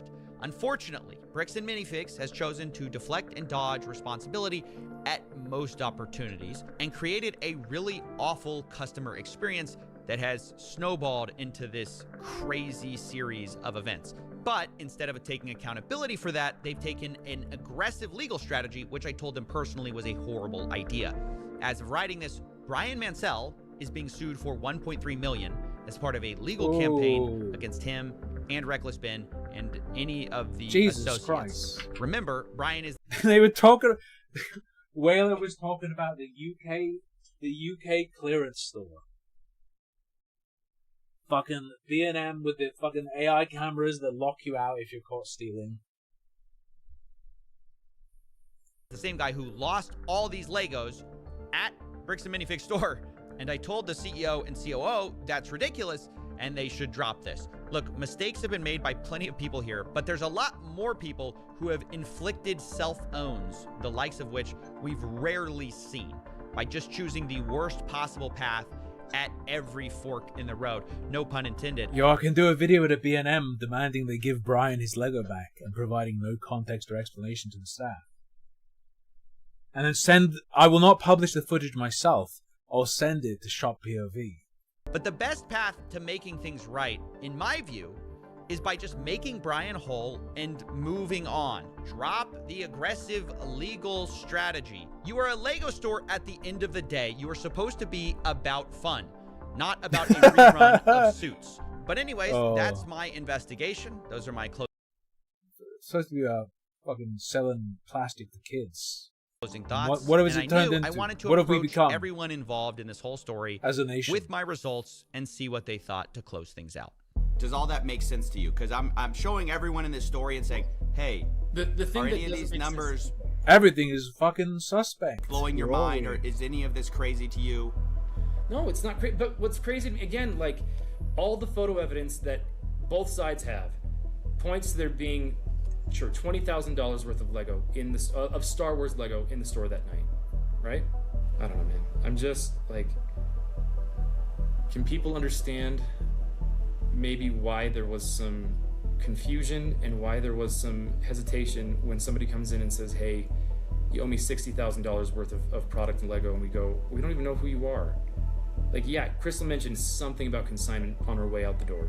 Stop. And we go, sure, we'll get that figured out. But then the guy just walks in and demands $60,000. Sure, we'll get that figured out. Was not fucking quite the tone. And it wasn't just like, as she was leaving, as she was being told to fucking leave, he was like, that's ours now. $60,000 worth of Lego? Come on. Come on. Like, what am I supposed to do other than say, cool, show me, can you show me the proof? The problem is there's so much of a dispute on the timeline, and this is what's going to make this story so hard to tell, is like, they say, you guys are unreasonable. They tried, and eventually they gave up. But they say they tried it. They were basically met with, like, unreasonable requests, things like that. So verification, documentation, is that unreasonable? Do you think? Well, I think they would say they provided the documentation, and you guys say you need more documentation. So I mean, that's kind of the right. A spread, like I understand, a spreadsheet and a contract are a good start. Yeah. Yeah, but we never got that. That was never sent to us at corporate, by the way. Y'all do have the spreadsheet though, yeah? Oh, your store has a bunch of stuff that you have no clear record of how you acquired it? Seized. Can we do that? I mean, I don't trust the police. Right? Fucked knee. Whatever the... American Fork. I don't trust the police at American Fork, but surely... Oh, there are reports of stolen Lego. You have a bunch of fucking Lego that fits that description. You don't have documentation regarding how you actually acquired that shit. Seized. Surely. That was shared online, but months after we asked for it. It says it's. I'm so confused. It says I'm on the file right now. It says storage used, owned by BAM Franchising Inc. Owner Salem.or bricksandminifigs.com. What are you looking at? It says owner Salem. What are you looking at? Pissy dick wipe. OR at bricksandminifigs.com. What are you looking at? It says owned by BAM Franchising Inc. It says created September 6, 2024. And when I look at it, this is the Mansell list, I believe. So this would have been created under we have the y'all definitely have this. Y'all have access to this. Well, I had no idea. So sure. This is the first that anybody has shown me. There's a whole lot you don't know. That a spreadsheet was created using Bricks and Minifigs Salem, and all of this stuff was archived. This is the first I've seen that this spreadsheet was created by Crystal, and we don't know how accurate it is, how up to date it was. We don't know a lot of those types of things, and understand. I appreciate you sharing this with us because we had no idea. You're happy to risk just having a bunch of stolen shit? Again, you don't know what you don't know, and you can't we don't know everything, and we don't go looking in every nook and cranny everywhere. We just don't know some of those things. So if that's there, we can now have our team go look for that. When it comes right down to it, they're going to have to make a judgment call and say who's telling the truth. The people who were taking all the pictures and we couldn't take pictures of everything the night of, but we're being honest consistently, and the people who are saying there was $5,000 there. Really? That makes no sense. We've got the evidence, and yes, there's a discrepancy. We acknowledge we did not take pictures of everything, but does that mean that the discrepancy is, and therefore these missing, percentage, whatever that would be, 5%, is some magical other place? It was sitting there in the store, and we didn't get pictures of it. If I messed up, if I messed up on my record keeping, I will take accountability for that. Mm-hmm. It's possible. If my staff didn't draw attention that consignments had left out, so I'd move them to the thing. Any of that, I will take accountability to that. I am more than willing to do that. I need BAM to show me those tickets. As they promised to do. I will sit down with Brian and talk this over and figure out what we missed and where it was missed and how it was missed and make that right with him. I mean, that's new information no one's ever found out, so that's awesome. They're going to lose hundreds of millions of dollars because of their own wrongdoing. They're literally going to destroy their entire company because they're this stubborn over maybe $20,000 worth of Lego. Sure, I'll be keeping you in the loop with what Nice. I'm excited. This was good work. My other final thoughts is, dude, you solved it, dude. That's awesome. You solved it, dude. That's awesome. Okay.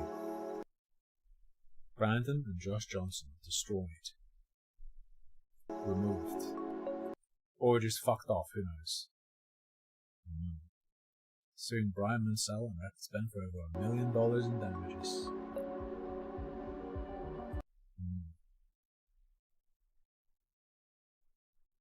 A restraining order is in effect against Reckless Ben to prevent him from speaking about Bricks and Minifigs. Yes.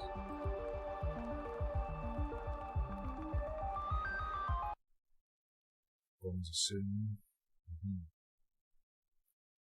Oh, the Gormans are suing Bricks and Minifigs The lawsuit claims Brian's collection had an original aggregate value of around $250,000.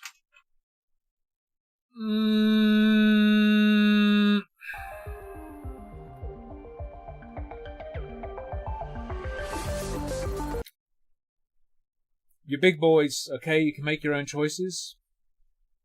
I would recommend not giving any money to the Gorman's GoFundMe.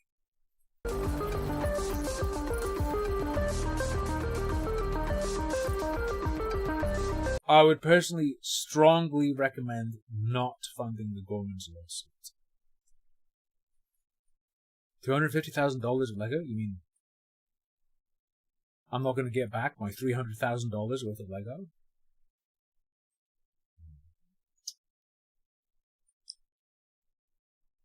Have they uploaded anything more?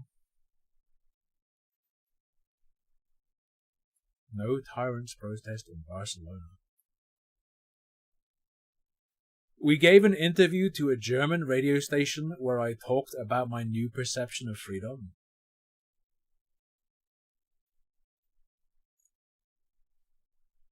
Hold up. Has anyone really looked at these hippies? Let's check these hippies out. Let's check these hippies out. Holy fuck, dude! Linktree. Queer. ADHD. Spoonie. Becoming the adult I needed as a child.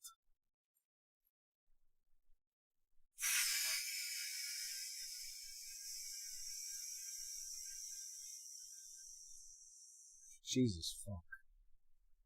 American immigrant in Spain, queer ADHD. CPTSD.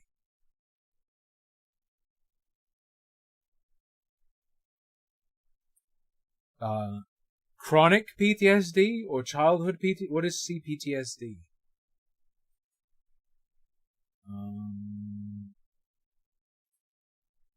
Her own website. Not a Pipe Publishing. They sell gay squirrel stickers. Okay. Alright. What is this website? You link your Facebook? I'm not signed into Facebook. That's fine. She has a contact form. Very well.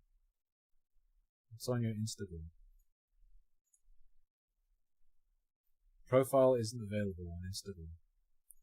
Okay. Let's listen to her German interview.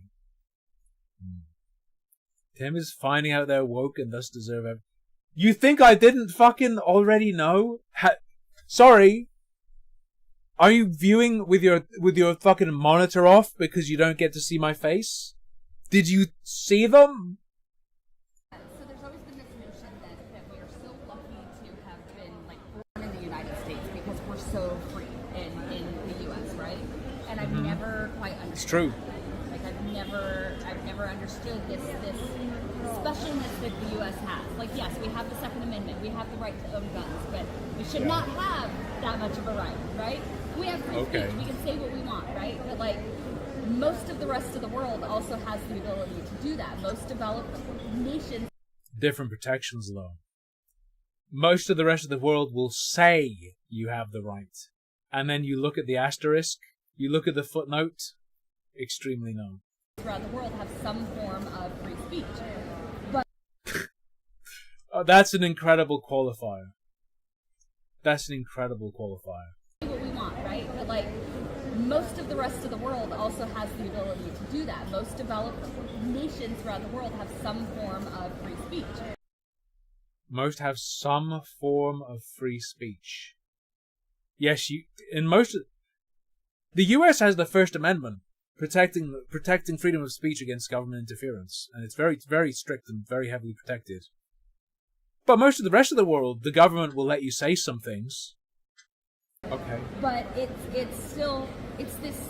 So I've never quite understood it until moving here, and I've come to discover a different perspective on freedom, because here, living in Spain, I feel freer. Like I feel like there's a freeness to actually be myself. There's a safety that I feel here that I never felt back there. Right. I'm eating new foods and There's a safety and a freedom. Example 1, I'm eating new foods.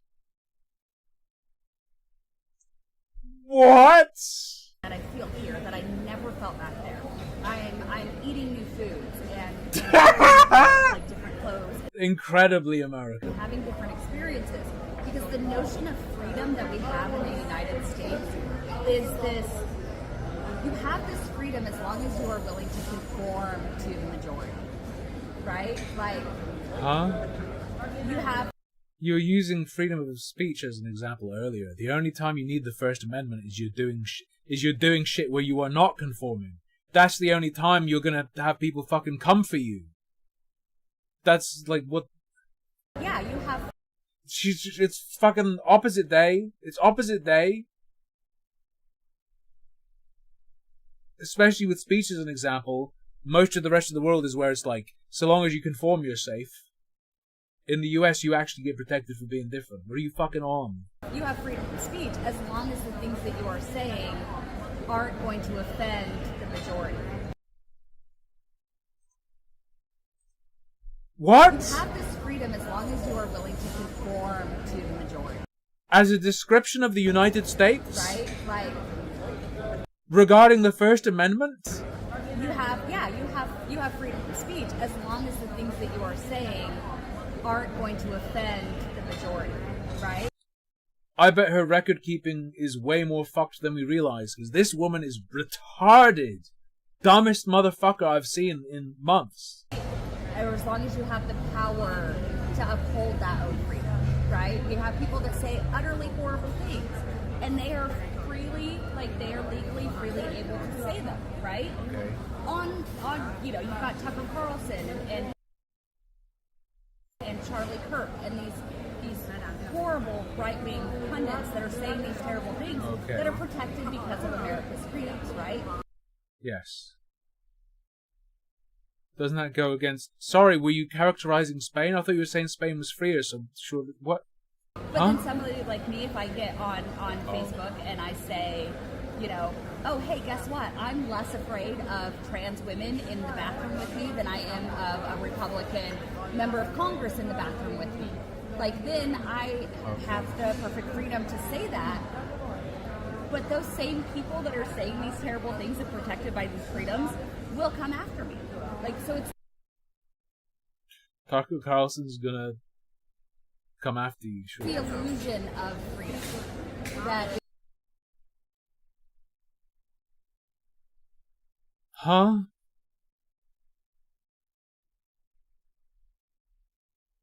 You mean people might provide further commentary on what you've stated publicly? Yeah, it's speech all the way down.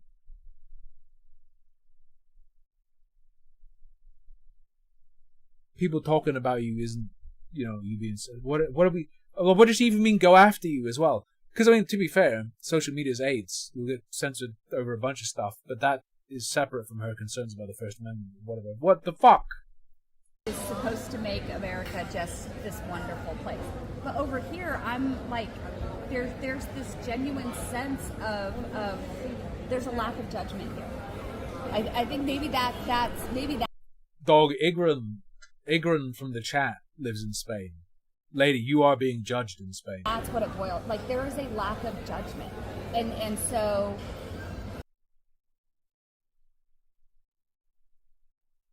Sorry, you're seeking freedom from judgment. I which means you forfeit the freedom to judge. Feel safer and calmer. It's almost like you've traded something. It's almost like you've traded something for that safety. And what is the most common currency that safety is purchased with? And more able to actually be myself, whichever version of that I want to be over here, that I never felt back there. And it was very similar to, I've had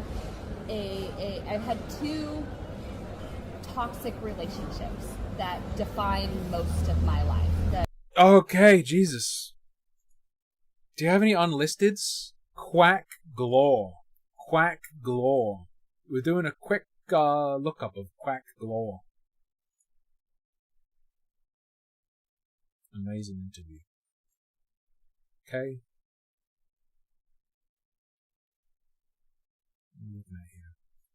Bam. I almost failed an anti-AI capture. Quack Glore. Oh. I spelled quack incorrectly. Chris Gorman. Hello. No unlisteds. No unlisteds. The relationship with my mother and a relationship with an ex. And leaving the United States feels very similar to... You can't run away from problems like that.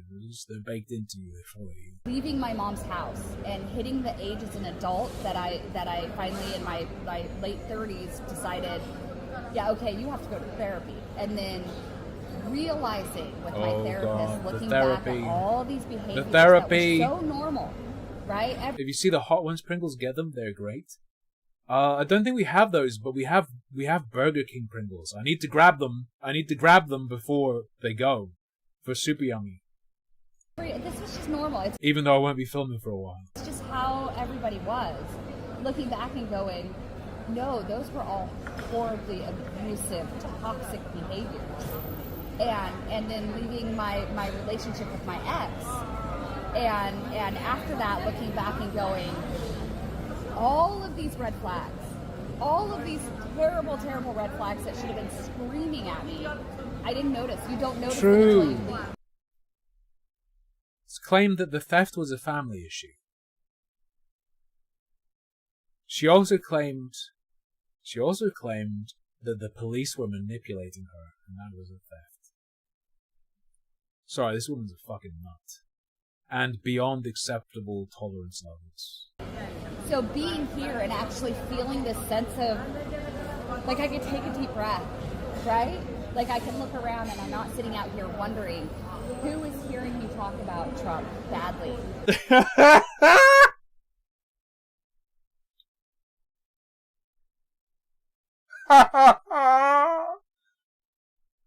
Oh my fucking God. And who of those people are carrying a gun? And who of those people are going to be the kind of person that's going to relish the violence they can inflict on me? I don't have... Quick question. What would you call these pineapple-filled desserts? I don't know, man. I don't know. Pineapple bun. I don't know. Probably has some gay Swedish name. I have that every single minute of my life, right? And so then I start thinking about the rest of the stuff that we left behind in the U.S. Pastry apples. Pastry pineapples. All those other red flags, like all those other red flags behind in of my life, right? And so then I start thinking about the rest of the stuff that we left behind in the U.S. All those other red flags, like all those other red flags that it's normal.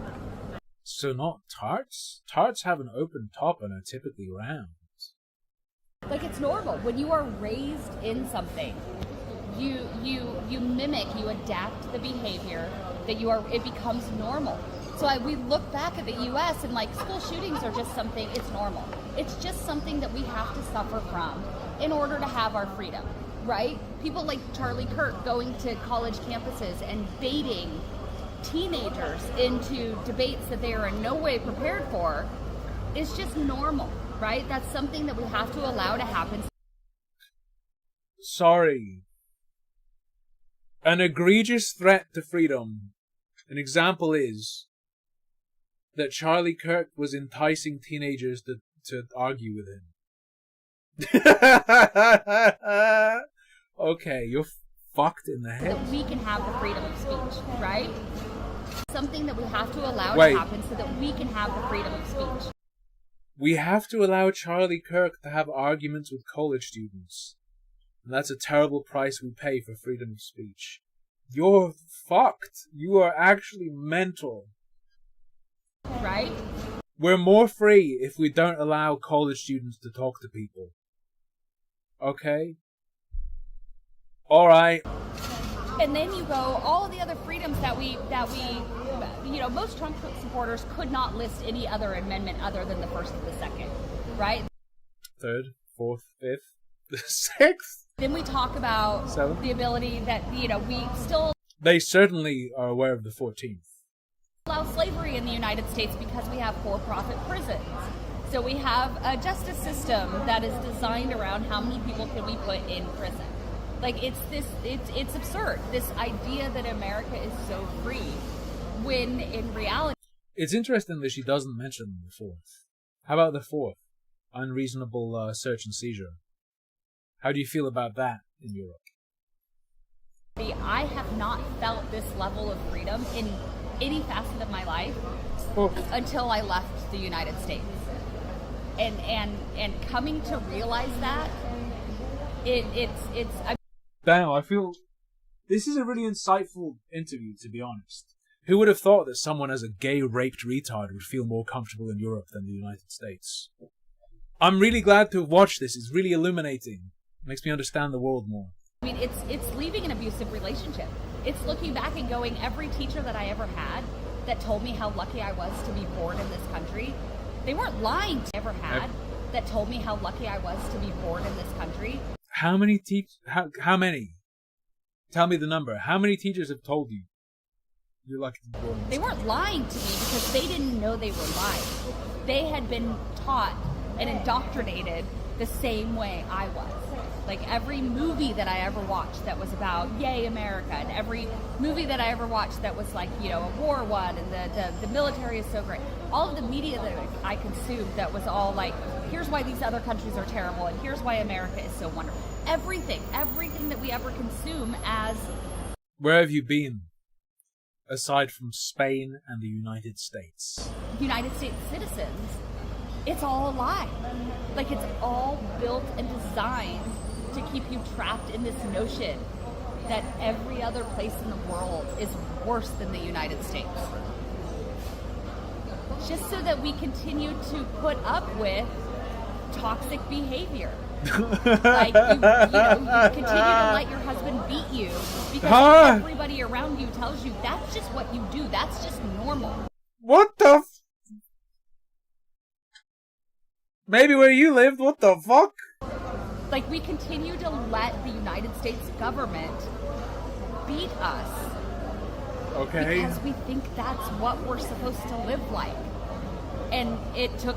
To be clear, when you say letting the government beat you, all of your examples of limitation of freedom in the US related to the American government doing nothing. Your problem is that the government didn't intervene, and you're characterizing that as the government beating you. Moving to Spain.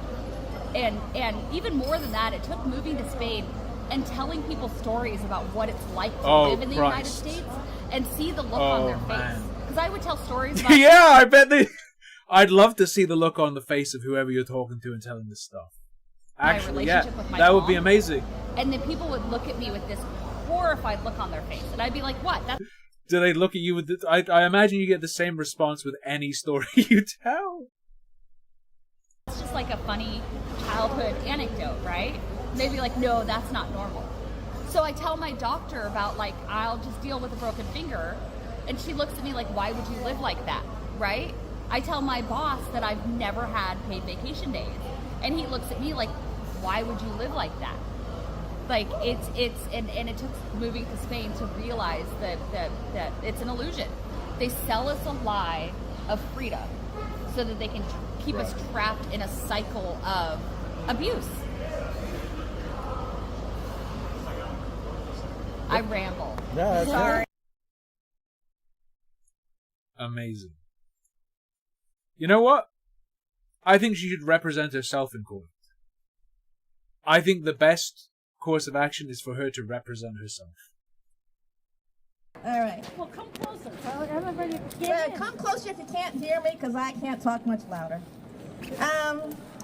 So basically, they are trying to take away... To be fair, presumably she's referring to employment prior to becoming a franchise owner.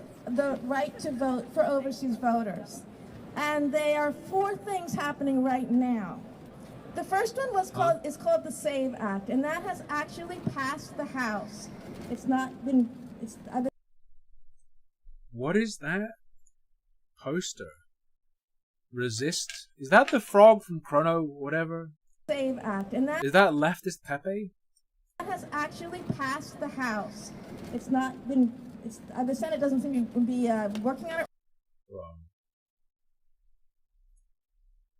I am wearing my frog costume in solidarity with my home state of Oregon.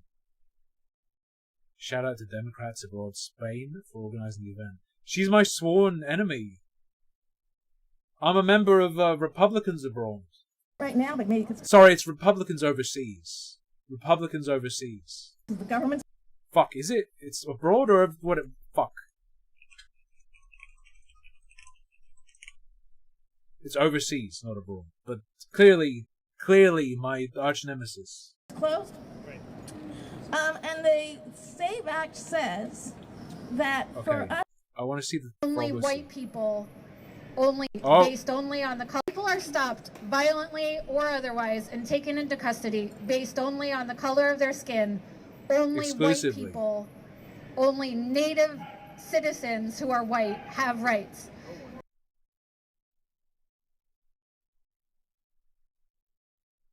I feel like the phrasing of that could be better.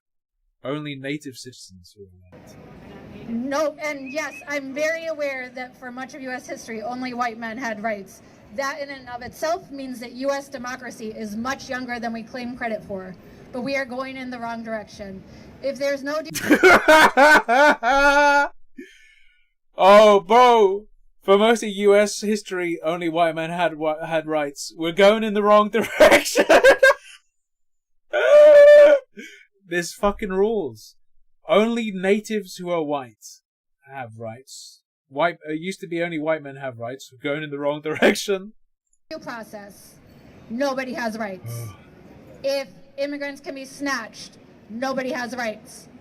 When, other than during McCarthyism, did comedians have their shows taken off the air, temporarily or otherwise, because the president didn't like them? We are being gaslit and told that those protesting for freedom and for America are the enemy. We are being gaslit. The enemy is in the White House. The enemy is in the White House. Trump is a traitor. She's about to drop, and you know why it's called the White House? He is ignoring the law, enriching himself and his family blatantly in public against the law, while pardoning criminals, extorting foreign leaders, and trying to repress every person who extorting foreign leaders? That rules, though. That's fine. Disagrees with him. To close, taking some inspiration from Jordi Evole in La Vanguardia today. Not familiar. Donald Trump piensa que es el puto amo del mundo. Y no lo es. Y vamos a vencerle. Vamos a vencerle. Some fucking Spanish gobbledygook. What's number? 2? Oh, they're taking turns. Oh my fucking god! Wait! Do you think Crystal gets up and speaks?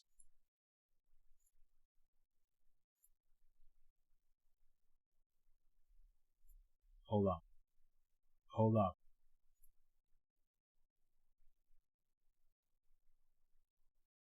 I'm scrolling looking for a frog outfit. Is this... Not the safest country as long as children have... It's him. Assaulting more than... It's him. Okay. Thank you. Troops in cities have got to go. Troops in cities have got to go. Healthcare cuts have got to go. Healthcare cuts have got to go. Censoring speech has got to go. I straight up do not believe that you want that. I'm an Oregonian.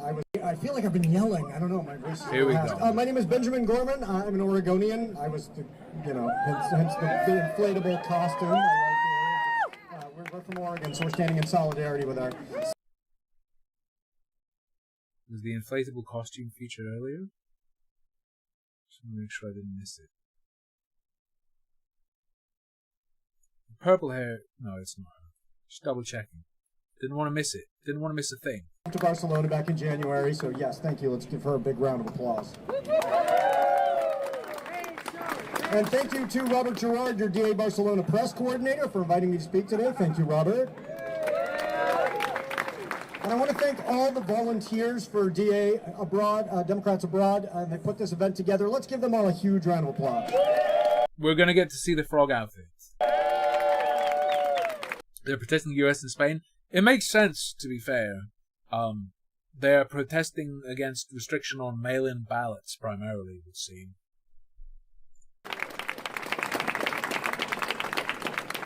And now I want to thank you, not all the Democrats back home in the I thought the speakers, the PA was about to blast some Limp Bizkit. U.S., but specifically Democrats abroad here in Barcelona. You have a vital role to play in fighting the tyranny that's taking over our country. I don't want to tell you here at our No Tyrants rally all about the tyrant himself. Instead, let me tell you a little story, and bear with me if you've heard this one before. So, one day a couple of fish were swimming around an aquarium, and they passed an older fish.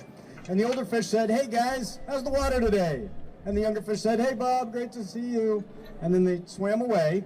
And then one of the younger fish turned to his friend and said, "What the heck is water?" You see, it's very difficult to be aware of something when it's all around you. Okay. But if one of those fish had dared to jump So while they couldn't see all the Lego they'd sold out of the aquarium, it would have become cognizant of water really fast. You and I have jumped out of the aquarium.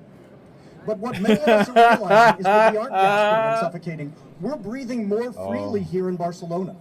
Because maybe we weren't in an aquarium after all. Maybe, just maybe, we were in a saucepan. If we went back in time and I told you there would be a presidential election between two people, one of whom was among the most qualified candidates in American history, a former vice president, a senator for the most populous state, and that candidate was running against clearly suffering from dementia. Someone who had never held political office other than the one they were running for, was a failed business person by any metric, had been indicted on 86 charges in 4 jurisdictions and found guilty on 34 counts, and had been accused of sexual Sounds more like a US president to me, to be honest. assault by more than 20 victims, and once found civilly liable for it. I think any reasonable person would have predicted the first candidate would win by a landslide. But we've all learned If you don't know anything, sure. If you know literally nothing, sure. a lot about our country in the last 9 years. Or rather, if that's all you have in your brain, sure. The water we all swam in was a story, we were told, over and over by everyone around us, as ubiquitous as the air we breathed. I, as a cishet white guy, could afford to believe the story completely without consequence.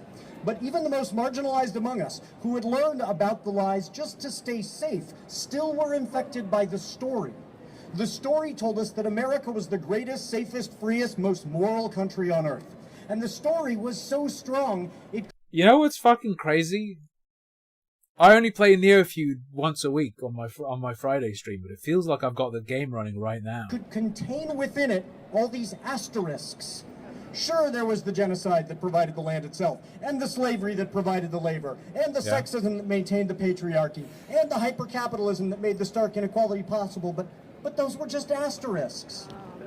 And now we, oh man, but many of us, and especially those of us who've leapt out of the saucepan as it begins to boil, are starting to see that the story was flipped. The asterisks are the truth, and the rest of the story is a hope. A dream, an aspiration. Now, I'm biased because I'm a writer of fiction, but I see. So, why do you still want to be American?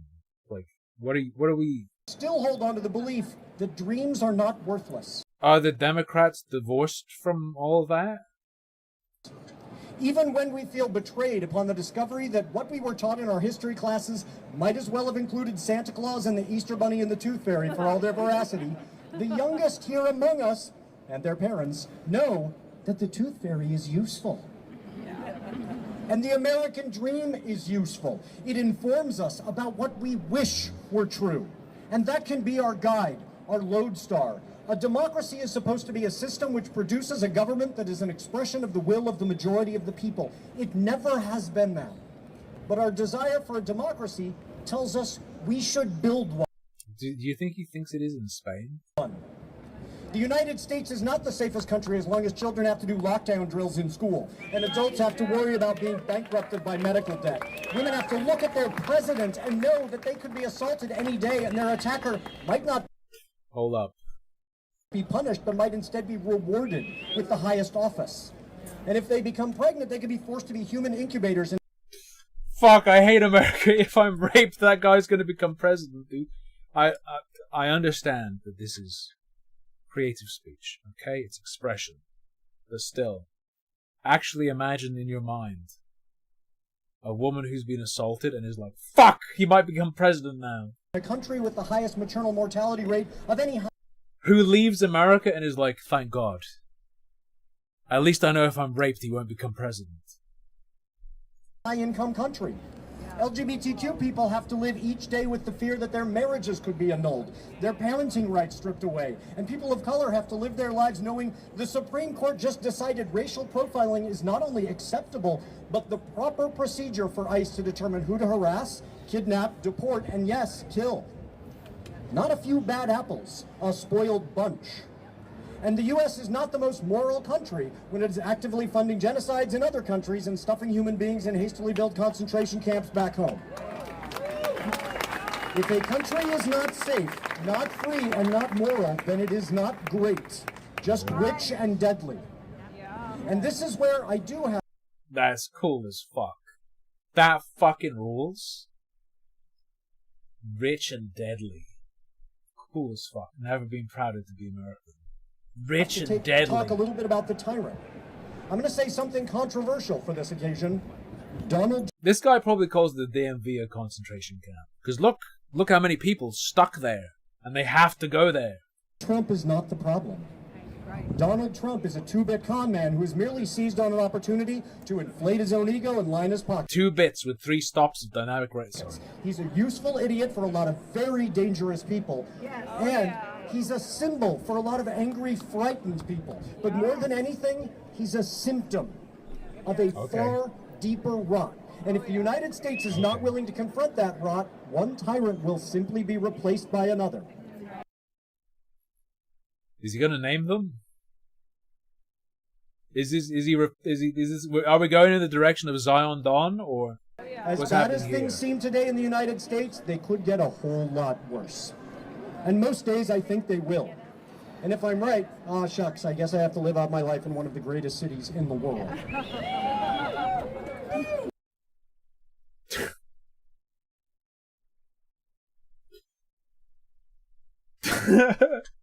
I just had a thought.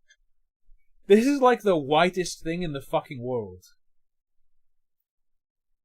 Emigrate and then try to change the country you came from. It's like the actual opposite. But some days I do find a sliver of hope, and I feel it now, looking at all of you. The United States could become great. And this is where you come in, because you are seeing it from the outside. You can be the ones to say, it doesn't have to be this way. And maybe, just maybe, on those days when you are feeling optimistic, you can even be the one to say, it doesn't have to be this way and we can make it better. Because we live in a place where kids don't do lockdown drills in school. We live in a place where people don't worry about medical debt. We live in a place where our tax dollars do not fund a genocide abroad or mass incarceration here. If greatness is having the most billionaires or the power to kill the most people, Spain is not going to compete with the United States. But if greatness of a nation is measured in the well-being of the populace, and the effectiveness of a government is measured by its responsiveness to its people, then we have all learned a lot here. We can take that knowledge to our party as one of its 57 delegations, to our states where we are registered voters, to our political representatives, to our friends and family via social media, and we can say, let's make... He was in Barcelona for what, 9 months at this point? He said, didn't he say they arrived in January? Or am I misunderstanding misremembering? The United States into the country we all want it to become. Yeah. So get active, Democrats abroad in Barcelona. The tyrant will not last forever, and you all have an incredibly valuable insight our country 1,000 more terms. needs. We're going to train an AI on Trump and then install it forever, because each instance of it counts as a different person. It can be president, 2 terms each. In order for it to become the place it dreams of being. Thank you for sharing what you've learned. Amazing. Amazing. Ben, transcribed as mom. Good job, you two. Incredible subtitles as always. Does the frogoid speak? Hey, you should be working on Tekken. There's a bull man. Of course, there has to be a bull at a leftist rally.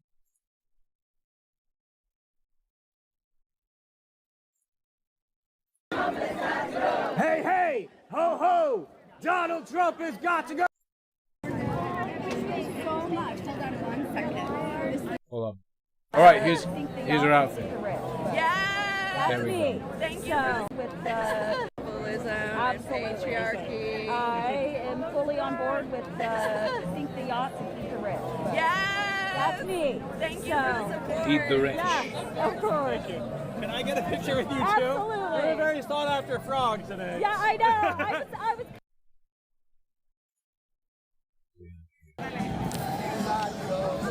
Are you from Oregon? Oh, we are. We're from Salem. Oh, yeah. Okay. I'm going to be Portland. I'm from Portland.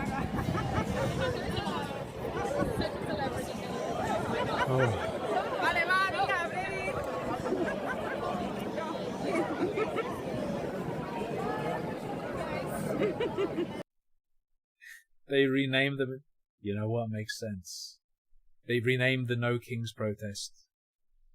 Oh, fuck. I feel more free now that I have to rename my protest to avoid offense. Thank you. Thank you. Oh my God, you're a hero. We recently has to be anti-Intifada. Oh, Antifa? Yeah. So I mean, a couple reasons. I am anti-fascist. I don't think you can sit on. You either have to be anti-fascist or you are pro-fascist. But like, no. Antifa. Oh. Okay. You are either actively and explicitly Antifa or you are fascist. Okay. Very much on the more extreme side. Except they're generally not super democratic. Like in demonstrations, they cause a lot of trouble. So that is part of why I put it on my side. Got it. So we moved here from Oregon. Okay. We own a small publishing company, and we recently released a Antifa literary journal with stories focused on anti-fascist action. Okay. And so we are from Salem. We're from an hour outside of Portland. Yeah, so we attended those rallies, okay, where the news painted Antifa as instigators in the violence. Well, I've seen it happen. Yeah, but the problem is that within any group at all is going to have a few bad actors, right? Like here. Mostly peaceful Black Bloc direct action. That is true. Mostly peaceful Black Bloc direct action. Not at home in these No Kings rallies. I've never seen anybody. Yeah, but there's generally so I mean, everybody get out of your costume. No, it's okay. I'll stay in as long as people want to wear or take pictures. Okay. Part of what has happened with the notion of Antifa itself is the media looked at, particularly the right-wing media, looked at Antifa as an attack on Trump itself, which is really kind of speaking to, yes, anti-fascist, if you take it as an attack on somebody, right? Right-wing media primarily uses you as a tool to scare people with. You mostly function to help. I'm not denying there are bad actors within an organization, but Antifa isn't actually an organization. It's a belief system. Yeah, I get it. It's a collection of organizations, actually. Yeah, but I think that are not even ideologically aligned necessarily, even directly regarding fascism. it's also one of those things where you can use the language and speak to the better motivations of it. I don't support violence in general, but I do support taking language, and we've been doing that for years. Taking language and using it to identify the better parts of an organization. Okay, what else do we have? Do you have any more? Do you have any more people being like, "Uh-oh, why do you have an Antifa flag?"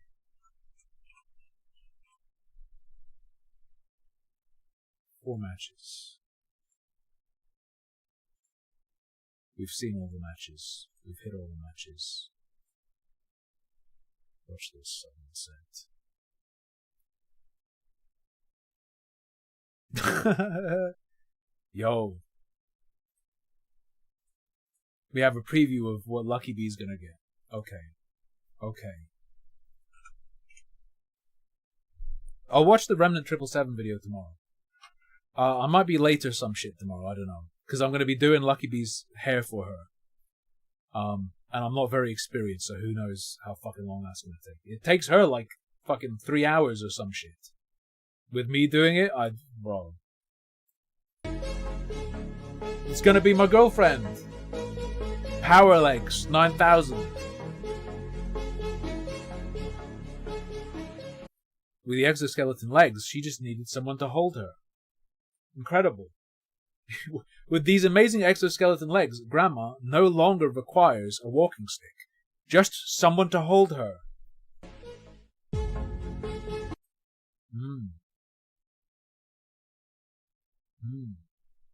Anyway, it's turning 7. That's going to be all. I've got to go get Lucky Bee some dinner. I imagine she's hungry. She didn't really have lunch because she wasn't hungry then. But we'll see. We'll see, ladies and gents. Thank you for joining me. We're going to watch Remnant's video tomorrow. It includes appearances from me. A couple stream clips, I imagine. Until then, thank you for your viewership, companionship, incredible generosity. For your bonus today, thank you. Good night. Sleep tight. Don't let the Antifa frog bite.